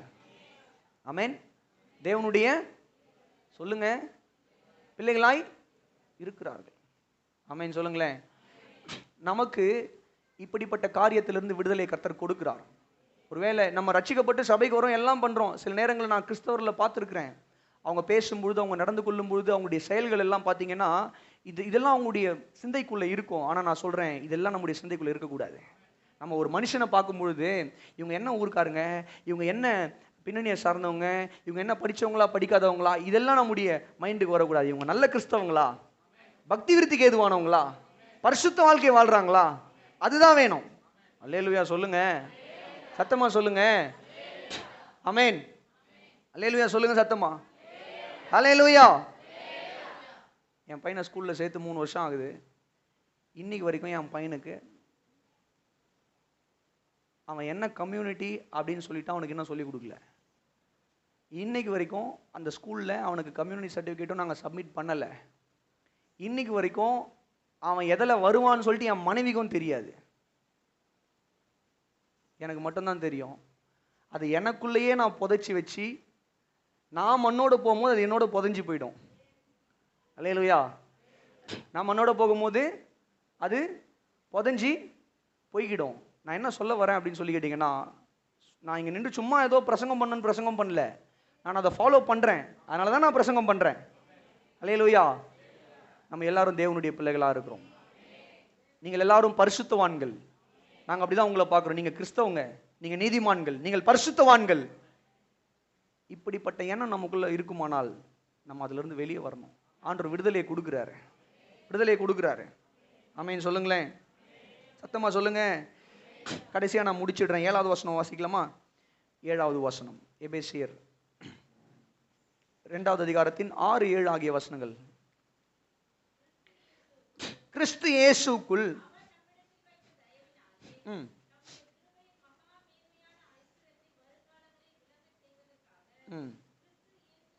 கிறிஸ்து இயேசுக்குள் நம்மை அவரோடு கூட எழுப்பி உன்னதங்களிலே அவரோடு கூட உட்காரவும் செய்தார். நல்ல கவனிங்க. மூன்றாவது குறிப்பு, மூன்றாவது மகத்துவமான காரியம் என்னன்னு சொல்லி கேட்டீங்கன்னா, நல்ல கவனிங்க. சிம்பிளா நான் முடிச்சிட நேரம் ஆயிடுச்சு. பாவிகளாக எதிரிகளாக இருந்த நம்மை இப்ப என்ன பண்ணாரு? அன்பு காட்டினாரு, நம்மை ரட்சித்து விடுவித்தாரு, ஒவ்வொரு நாளும் விடுவிக்கிறாரு, பல காரியங்கள்ல இருந்து விடுவிக்கிறாரு. விடுவித்து என்ன பண்றாருன்னு சொல்லி கேட்டீங்கன்னா, உன்னதத்துல பரலோகத்துல அவரோடு கூட நம்மை என்ன பண்ணிருக்கிறாருன்னு சொல்லி கேட்டீங்கன்னா, உட்கார வைத்திருக்கிறார். அல்லேலூயா. எப்படி பிரதர் புரியலையே எங்களுக்கு அப்படின்னு நீங்க சொல்லுவீங்கன்னா, உங்களுக்கு நான் புரிய வைக்கிறேன். அதுக்கு தான் நான் இருக்கிறேன். நல்ல கவனிங்க. கர்த்தர் நாமத்துக்கு மகிமை உண்டாவதாக. இயேசுவானவர் நம்மை மீட்டு நம்முடைய டெஸ்டினேஷன் எங்க கொண்டு போறாரு? பாவிகளா இருந்த நம்ம, நல்ல கவனிங்க, எதிரி மீது அன்பு காட்டி அந்த எதிரியை விடுவித்து இப்ப அந்த எதிரியை கொண்டு வந்து என்ன பண்றாருன்னா, நீ வந்து என்னோடு கூட என்ன பண்ணுனா, நான் வாசம் பண்ணுகிற இடத்துல, நான் உட்கார்ற இடத்துல நீயும் வந்து என்ன பண்ணுனா உட்காரு. அல்லேலூயா. இது எவ்வளவு பெரிய மகத்துவங்க. பண்ண முடியுமா? ஒரு அந்த எதிரியை அன்பு காட்டி அந்த எதிரியை விடுதலையாக்கி அந்த எதிரியை கொண்டு வந்து, இப்ப ஜெயிலில் இருக்கிற ஒரு மனுஷன் வச்சுக்கோங்க, மோசமான பாவம் செஞ்ச மனுஷன், அவன் மீது அன்பு காட்டி அவனை ஜெயிலில் இருந்து விடுதலையாக்கி கொண்டு வந்து வீட்டில் சாப்பாடு எல்லாம் கொடுத்து சரிசமமாக உட்கார வச்சு, என் கூட நீ என்ன பண்ணுனா இந்த வீட்டில் இந்த அரண்மனையில் சந்தோஷமா எல்லாவற்றையும் அனுபவி அப்படின்னு சொல்லி கொடுக்குற ஒரு தயவு இருக்கு. பார்த்தீங்களா எவ்வளோ பெரிய மகத்துவமான ஒரு காரியம். ஒரு அல்லேலூயா சொல்லுங்களேன். புரியுதா உங்களுக்கு? புரிஞ்சவங்க மாத்திரம் ஒரு அல்லேலூயா சொல்லுங்க. பவுல் என்ன சொல்ல வராரு? நாம் முன்பு எதிரிகளாக இருந்தோம், இப்போ ஆண்டவர் நம்மை ரட்சித்து என்ன பண்ணிருக்கிறாருன்னு சொல்லி கேட்டீங்கன்னா, உன்னதத்துல பரலோகத்துக்குரியவர்களாய் மாற்றி இருக்கிறார். பரலோகத்துக்குரியவர்களாய் மாத்திரமல்ல, பரலோகத்தில் இயேசுவானவரோடு கூட அவரோடு கூட நாமும் மகிமைப்படும்படியாக, அல்லேலூயா, நம்மை பரலோகத்தின் சீட் அவரோடு கூட நம்ம என்ன பண்ணிருக்காருன்னு சொல்லி கேட்டீங்கன்னா உட்கார வைக்கிறார். இதை பவுல் சொல்லும் போது எப்படி சொல்றாருன்னு சொல்லி கேட்டீங்கன்னா, நல்லா கவனிங்க, நான் முடிச்சிடறேன், அவ்வளவுதான். நல்லா கவனிக்கணும். அதை எப்படி சொல்றாருன்னா, 7வது வசனம், கிறிஸ்து இயேசுக்குள் நம்மை அவரோடு எழுப்பி உன்னதங்களிலே அவரோடு கூட உட்காரவும் செய்தார். அப்படின்னா உட்கார வச்சிட்டாரு அப்படின்றாரு. உட்கார வச்சிட்டாரு அப்படின்றாரு. அப்ப என்ன அர்த்தம்? அதனுடைய அர்த்தம் என்னன்னு சொல்லி கேட்டீங்கன்னா, சபைக்கு யார் தலையா இருக்கிறாரு? இயேசு தலையா இருக்கிறார். சபைக்கு யார் தலை? இயேசு தலையாக இருக்கிறார். நாம் சரீரமா இருக்கிறோம். நாம் சரீரம், இயேசுவானவர், நம்ம எல்லாரும் சேர்ந்துதான் சபை. ஒரு அல்லேலூயா சொல்லுங்களேன். இப்போ நம்மை அன்பு காட்டி நம்மை விடுவித்து நம்மை பரலோகத்துல டெஸ்டினேஷன் கொண்டு போறார், முடிவாயிடுச்சு. அதுக்கு முன்னடையாளமாக தான் அவர் என்ன பண்ணிருக்கிறாருன்னா, அவர் போய் சிங்காசனத்துல உட்கார்ந்துட்டு இருக்கிறாரு. இப்போ அவரோடு கூட நாம் என்ன பண்ணிருக்கிறோம்னு சொல்லி கேட்டீங்கன்னா, பரலோகத்தின் சீட்ல ஆல்ரெடி நம்ம போய் உட்கார்ந்துட்டோம். ஆவிக்குரிய ரீதியில விசுவாசத்துல நாம் உட்கார்ந்துட்டோம். உதாரணத்துக்கு எப்படின்னா, சில நேரங்களில் நீங்க எங்க டீச்சர்ஸ்லாம் இருக்கிறீங்க, நீங்க ட்ரெயின் பண்ணி உங்க பிள்ளைங்க பிரைஸ் வாங்கிட்டாங்க அப்படின்னா உங்களுக்கு என்ன பெருமை? என்னங்க பெருமை? நீங்களே வாங்கின மாதிரி ஒரு பெருமை இருக்கா இல்லையா? என்னதான் அவங்க வாங்கினாலும் அந்த பிரைஸு சொல்லுங்க. என்னங்க பேசவே மாட்டீங்க? நம்ம வாங்கின அந்த பெருமை இருக்கு. அல்லேலூயா சொல்லுங்க, சத்தமா சொல்லுங்க. சில நேரங்களில் சொல்லணும், யாருமா நீ வாங்கினா என்ன, நான் வாங்கினா என்ன, அது நம்முடைய பிரைஸ் தானே. நீங்க உட்கார்ந்தா நான் உட்கார்ந்த மாதிரி சொல்றோமா இல்லையா? சொல்றோமா இல்லையா? ஏன் அதை சொல்றோம்? ஏன்னா நம்ம உன்னோட ஒன்னா இருக்கிறோம். ஒரு கணவனும் மனைவியும் ஒன்னா இருக்கிறாங்க இல்லையா? அப்ப அதே போல சபையும் கிறிஸ்துவும் ஒன்றா இருக்கிறது. இன்னைக்கு சபை பூமியில இருந்தாலும் கிறிஸ்து, இந்த சபைக்கு தலையாகிய கிறிஸ்து போய் ஆல்ரெடி நம்முடைய சார்பாக அவர் பரலோகத்துல உட்கார்ந்துட்டாரு. Heavenly seat உட்கார்ந்துட்டாரு. இப்ப பவுல் சொல்றாரு, நாமும் அவரோடு கூட, நம்மை அவரோடு கூட உட்காரவும் செய்தார். கிறிஸ்துவுக்குள், அந்த வசனம் அப்படிதான், கிறிஸ்து இயேசுக்குள் அப்படிதான் ஆரம்பிக்குது. கிறிஸ்து இயேசுக்குள் நம்மை அவரோடு கூட எழுப்பி, பாவத்திலிருந்து எழுப்பி அவரோடு கூட உட்கார வச்சுட்டாரு. இன்னைக்கு இயேசு உட்கார்ந்துட்டு இருந்தா நம்ம உட்கார்ந்துட்டு இருக்கிற மாதிரி. அல்லேலூயா. இயேசு உட்கார்ந்துட்டு இருந்தா, பரலோகத்தின் பிதாவின் வலது பார்சத்துல இயேசு உட்கார்ந்துட்டு இருக்கிறது, நாமும் பரலோகத்துக்குரியவர்களாய் மாறிட்டோம். அல்லேலூயா சொல்லுங்க. விசுவாசத்துல ஆவிக்குரிய ரீதியில நம்முடைய சிட்டிசன்ஷிப், தமிழ்ல என்ன சொல்வீங்க? சிட்டிசன்ஷிப், குடியுரிமை, நம்முடைய குடியுரிமை பரலோகத்தில் நமக்கு கிடைச்சாச்சு. நமக்கு அங்க ஆண்டவர் சீட்டையும் புக் பண்ணியாச்சு. இயேசுவானவர் உட்கார்ந்துட்டு இருக்கிறது நம்ம உட்கார்ந்துட்டு இருக்கிறதுக்கான சமானம். அல்லேலூயா. அப்ப மூன்றாவது என்னன்னு சொல்லி கேட்டீங்கன்னா, நம்ம பூமியில இருந்தாலும் விசுவாசத்துல நம்முடைய டெஸ்டினேஷன் எங்க இருக்கு? பரலோகத்துல இருக்கு. ஆல்ரெடி நான் அங்க உட்கார்றதுக்கு ஆரம்பிச்சிட்டேன். எனக்காக இயேசு உட்கார்ந்துட்டாரு. இயேசு உட்கார்ந்தா நான் உட்கார்ந்த மாதிரி. அல்லேலூயா. இங்க முடியும் போது, இங்க என் வாழ்க்கை முடியும் போது நான் அங்க போய் உட்காருவேன். அது வரைக்கும் இயேசு எனக்காக, என்னுடைய சார்பாக எனக்காக ஒரு மேல உட்கார்ந்துட்டு இருக்கிறாரு. அல்லேலூயா சொல்லுங்களேன். ஏங்க எவ்வளவு பெரிய பாக்கியங்க இது, எவ்வளவு பெரிய மகத்துவமான காரியங்க இது. ஒரு அல்லேலூயா சொல்லுங்களேன். இதை படிக்கும் பொழுது ரொம்ப உணர்வு பூர்வமாக உணர்ச்சி வசப்பட்டேன். ஆண்டவரே எவ்வளவு பெரிய கிருபை, தயவு. இப்போ நீங்க இங்க உட்கார்ந்துட்டு இருக்கிறீங்க. ஆனா ஆவிக்குரிய ரீதியில உங்களுடைய ஆத்துமாக்கள் இயேசு மூலமாக விசுவாசத்துல பரலோகத்துல உட்கார செய்து விட்டார். ஆமென், ஆமென். நீங்க இங்கதான் இருக்கிறீங்க, பிசிக்கலி இங்க இருக்கிறீங்க. ஆனா உங்களை அங்க புக் பண்ணிட்டாரு. அவர் உட்கார்ந்துட்டு இருக்கிறது நீங்க உட்கார்ந்துட்டு இருக்கிற மாதிரி தான். அதனால என்ன சொல்றேன், இந்த உலகத்தில் இருக்கிற மனிதர்கள் நம்ம என்ன வேணா பார்த்துட்டு போட்டோம், எப்படி வேணா பார்த்துட்டு போட்டோம். இல்லாதவன் சொல்றாங்களா, சொல்லிட்டு போட்டோம். தனிமையானவர்கள் சொல்றாங்களா, சொல்லிட்டு போட்டோம். இவங்க இப்படிதான் அப்படிதான், இவங்க அவங்க சொல்லிட்டு போட்டோம். நம்ம யாருன்னு சொல்லி கேட்டீங்கன்னா, பரலோகத்தின் சிம்மாசனத்தில் உட்கார்ந்து இருக்கிறவர்கள். தேவனுடைய சிங்காசனம் அல்ல, பரலோகத்தின் சிங்காசனம் நம்ம தேவனாயிட்டோம் நினைச்சுக்க கூடாது. பரலோகத்துல தேவன் நமக்கு கொடுத்திருக்கிற இடத்துல நம்ம என்ன ஆயிட்டோம்? அல்லேலூயா, மெம்பர் ஆயிட்டோம். அல்லேலூயா சொல்லுங்க, சத்தமா சொல்லுங்க. அல்லேலூயா. புரியுதா உங்களுக்கு? உங்களை பார்க்குறவங்க இன்னமும் என்ன பண்ணுவாங்க? இவங்களா அவங்க வீட்டு பிள்ளைப்பா, இவங்க வீட்டு பிள்ளைப்பா, இன்னமும் இதே மாதிரி தான் பேசிக்கிட்டு இருப்பாங்க. இன்னமும் இதே மாதிரி தான் சிலர்லாம் நான் பார்த்துட்டேன். தினேஷ் பிரதரா, போவாஸ் ஐயா பையன் தானே, அப்படிதான் பேசிக்கிட்டு இருப்பாங்க. நம்ம என்ன யோசிக்கிறதுன்னா, டேய் நீங்களாம் இன்னும் திருந்தவே மாட்டீங்க, இனிமேலும் திருந்த மாட்டீங்க. ஆமென். நீ இப்படியே பேசிக்கிட்டு இரு, நாங்கள் வளர்ந்துக்கிட்டே இருப்போம். ஏன்னா நமக்கு என்ன ஆட்டிடியூட் வரணும்னா, உங்களை பார்த்து பேசுறவங்க அப்படிதான் பேசிக்கிட்டு இருப்பாங்க. நம்ம என்னவா மாறிட்டோம்னு சொல்லி கேட்டீங்கன்னா, பரலோகத்தின் சிட்டிசனா மாறிட்டோம். நம்முடைய நடை, நம்முடைய உடை, நம்முடைய பேச்சு, எல்லாவற்றிலுமே ஒரு தைரியம், எல்லாவற்றிலுமே ஒரு மாற்றம் உண்டாகணும். அல்லேலூயா. கரங்களை தட்டியோ உயர்த்தியோ சொல்லுங்க. இந்த உலக மனிதர்கள் உங்களை என்ன பார்க்கறாங்க, பேசுறாங்கன்றதெல்லாம் வேணாம். ஆமென். அவங்க பார்க்கறது அப்படிதான் பார்க்குவாங்க, அவங்க பேசுறது அப்படிதான் பேசுவாங்க.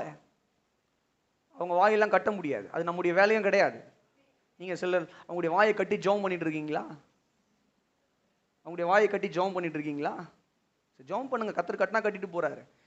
ஆனா கொஞ்சம் கஷ்டமான காரியம் தான் அது. கொஞ்சம் இல்லை, ரொம்ப கஷ்டமான காரியம். அவங்களுடைய வாய் ஏன் கஷ்டமான காரியம் சொல்ல பாருங்க. இவன் வாயை ஜெபம் பண்ணி கட்டிடுவீங்க, நாளைக்கு இன்னும் 4 பேருடைய வாய் அங்கே பேசும். அப்போ டெய்லி எப்படி ஆகிடும்னா, இவங்க வாயை கட்டுறதே நம்முடைய ஜெபமாக போயிடும். மற்ற காரியங்களுக்காக ஜெபிக்கிறத விட்டுருவோம். அதனால் நான் என்ன சொல்கிறேன், அவங்க வாயை கட்டுறதை ஜெபிக்கிறத விட்டுட்டு நீங்கள் என்ன பண்ணுங்க, ஆண்டவரே பரலோகத்தில் உம்மோடு கூட என்னை உட்கார வைத்து உயர்த்தி வைத்திருக்கிற தேவன் இந்த பூமியிலே என்னை உயர்த்துங்கன்னு சொல்லி ஜெபம் பண்ண ஆரம்பிங்க. அல்லேலூயா.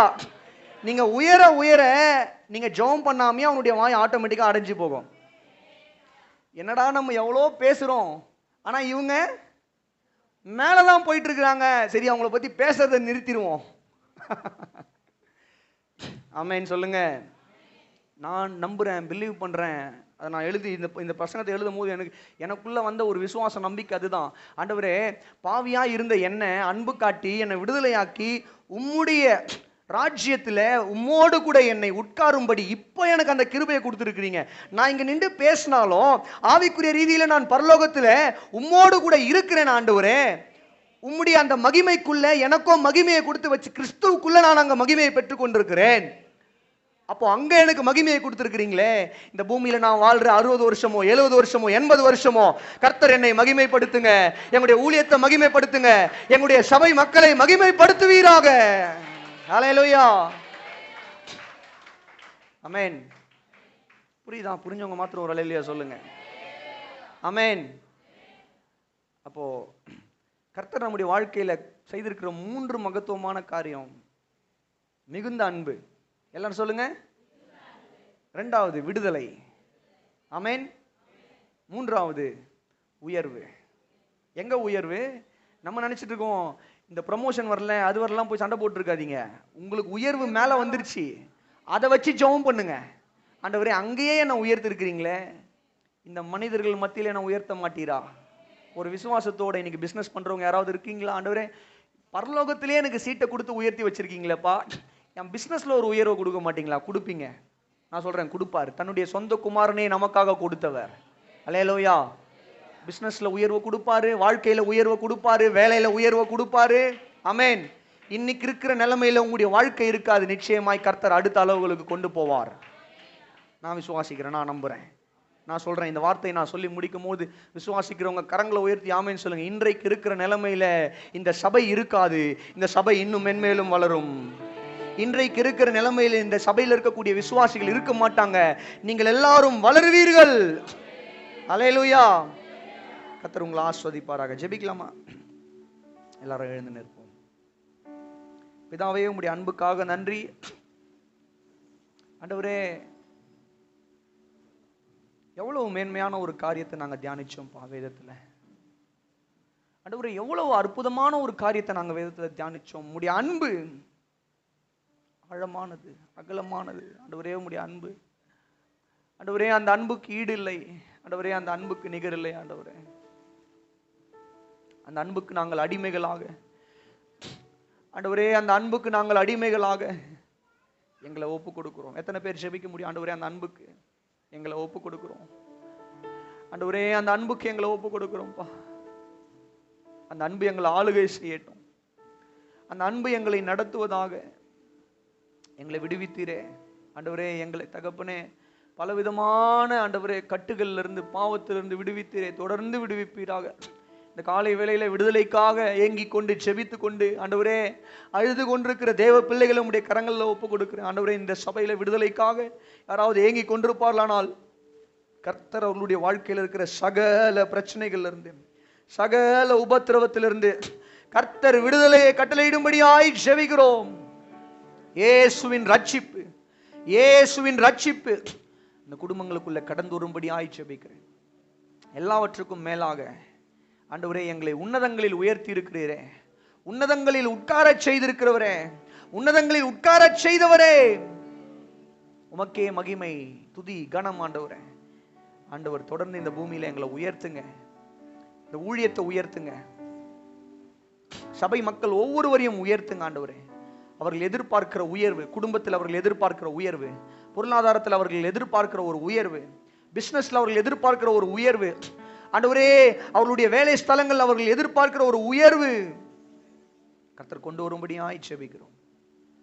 தொடர்ந்து ஆண்டவரே இந்த 3 மகத்துவமான காரியங்கள் எங்களுடைய வாழ்க்கையில தொடர்ந்து கர்த்தர் நீர் தகப்பனே நீர் வெளிப்படுத்தி கொண்டே இருக்கிற தயவுக்காக நாங்கள் நன்றி செலுத்துகிறோம்.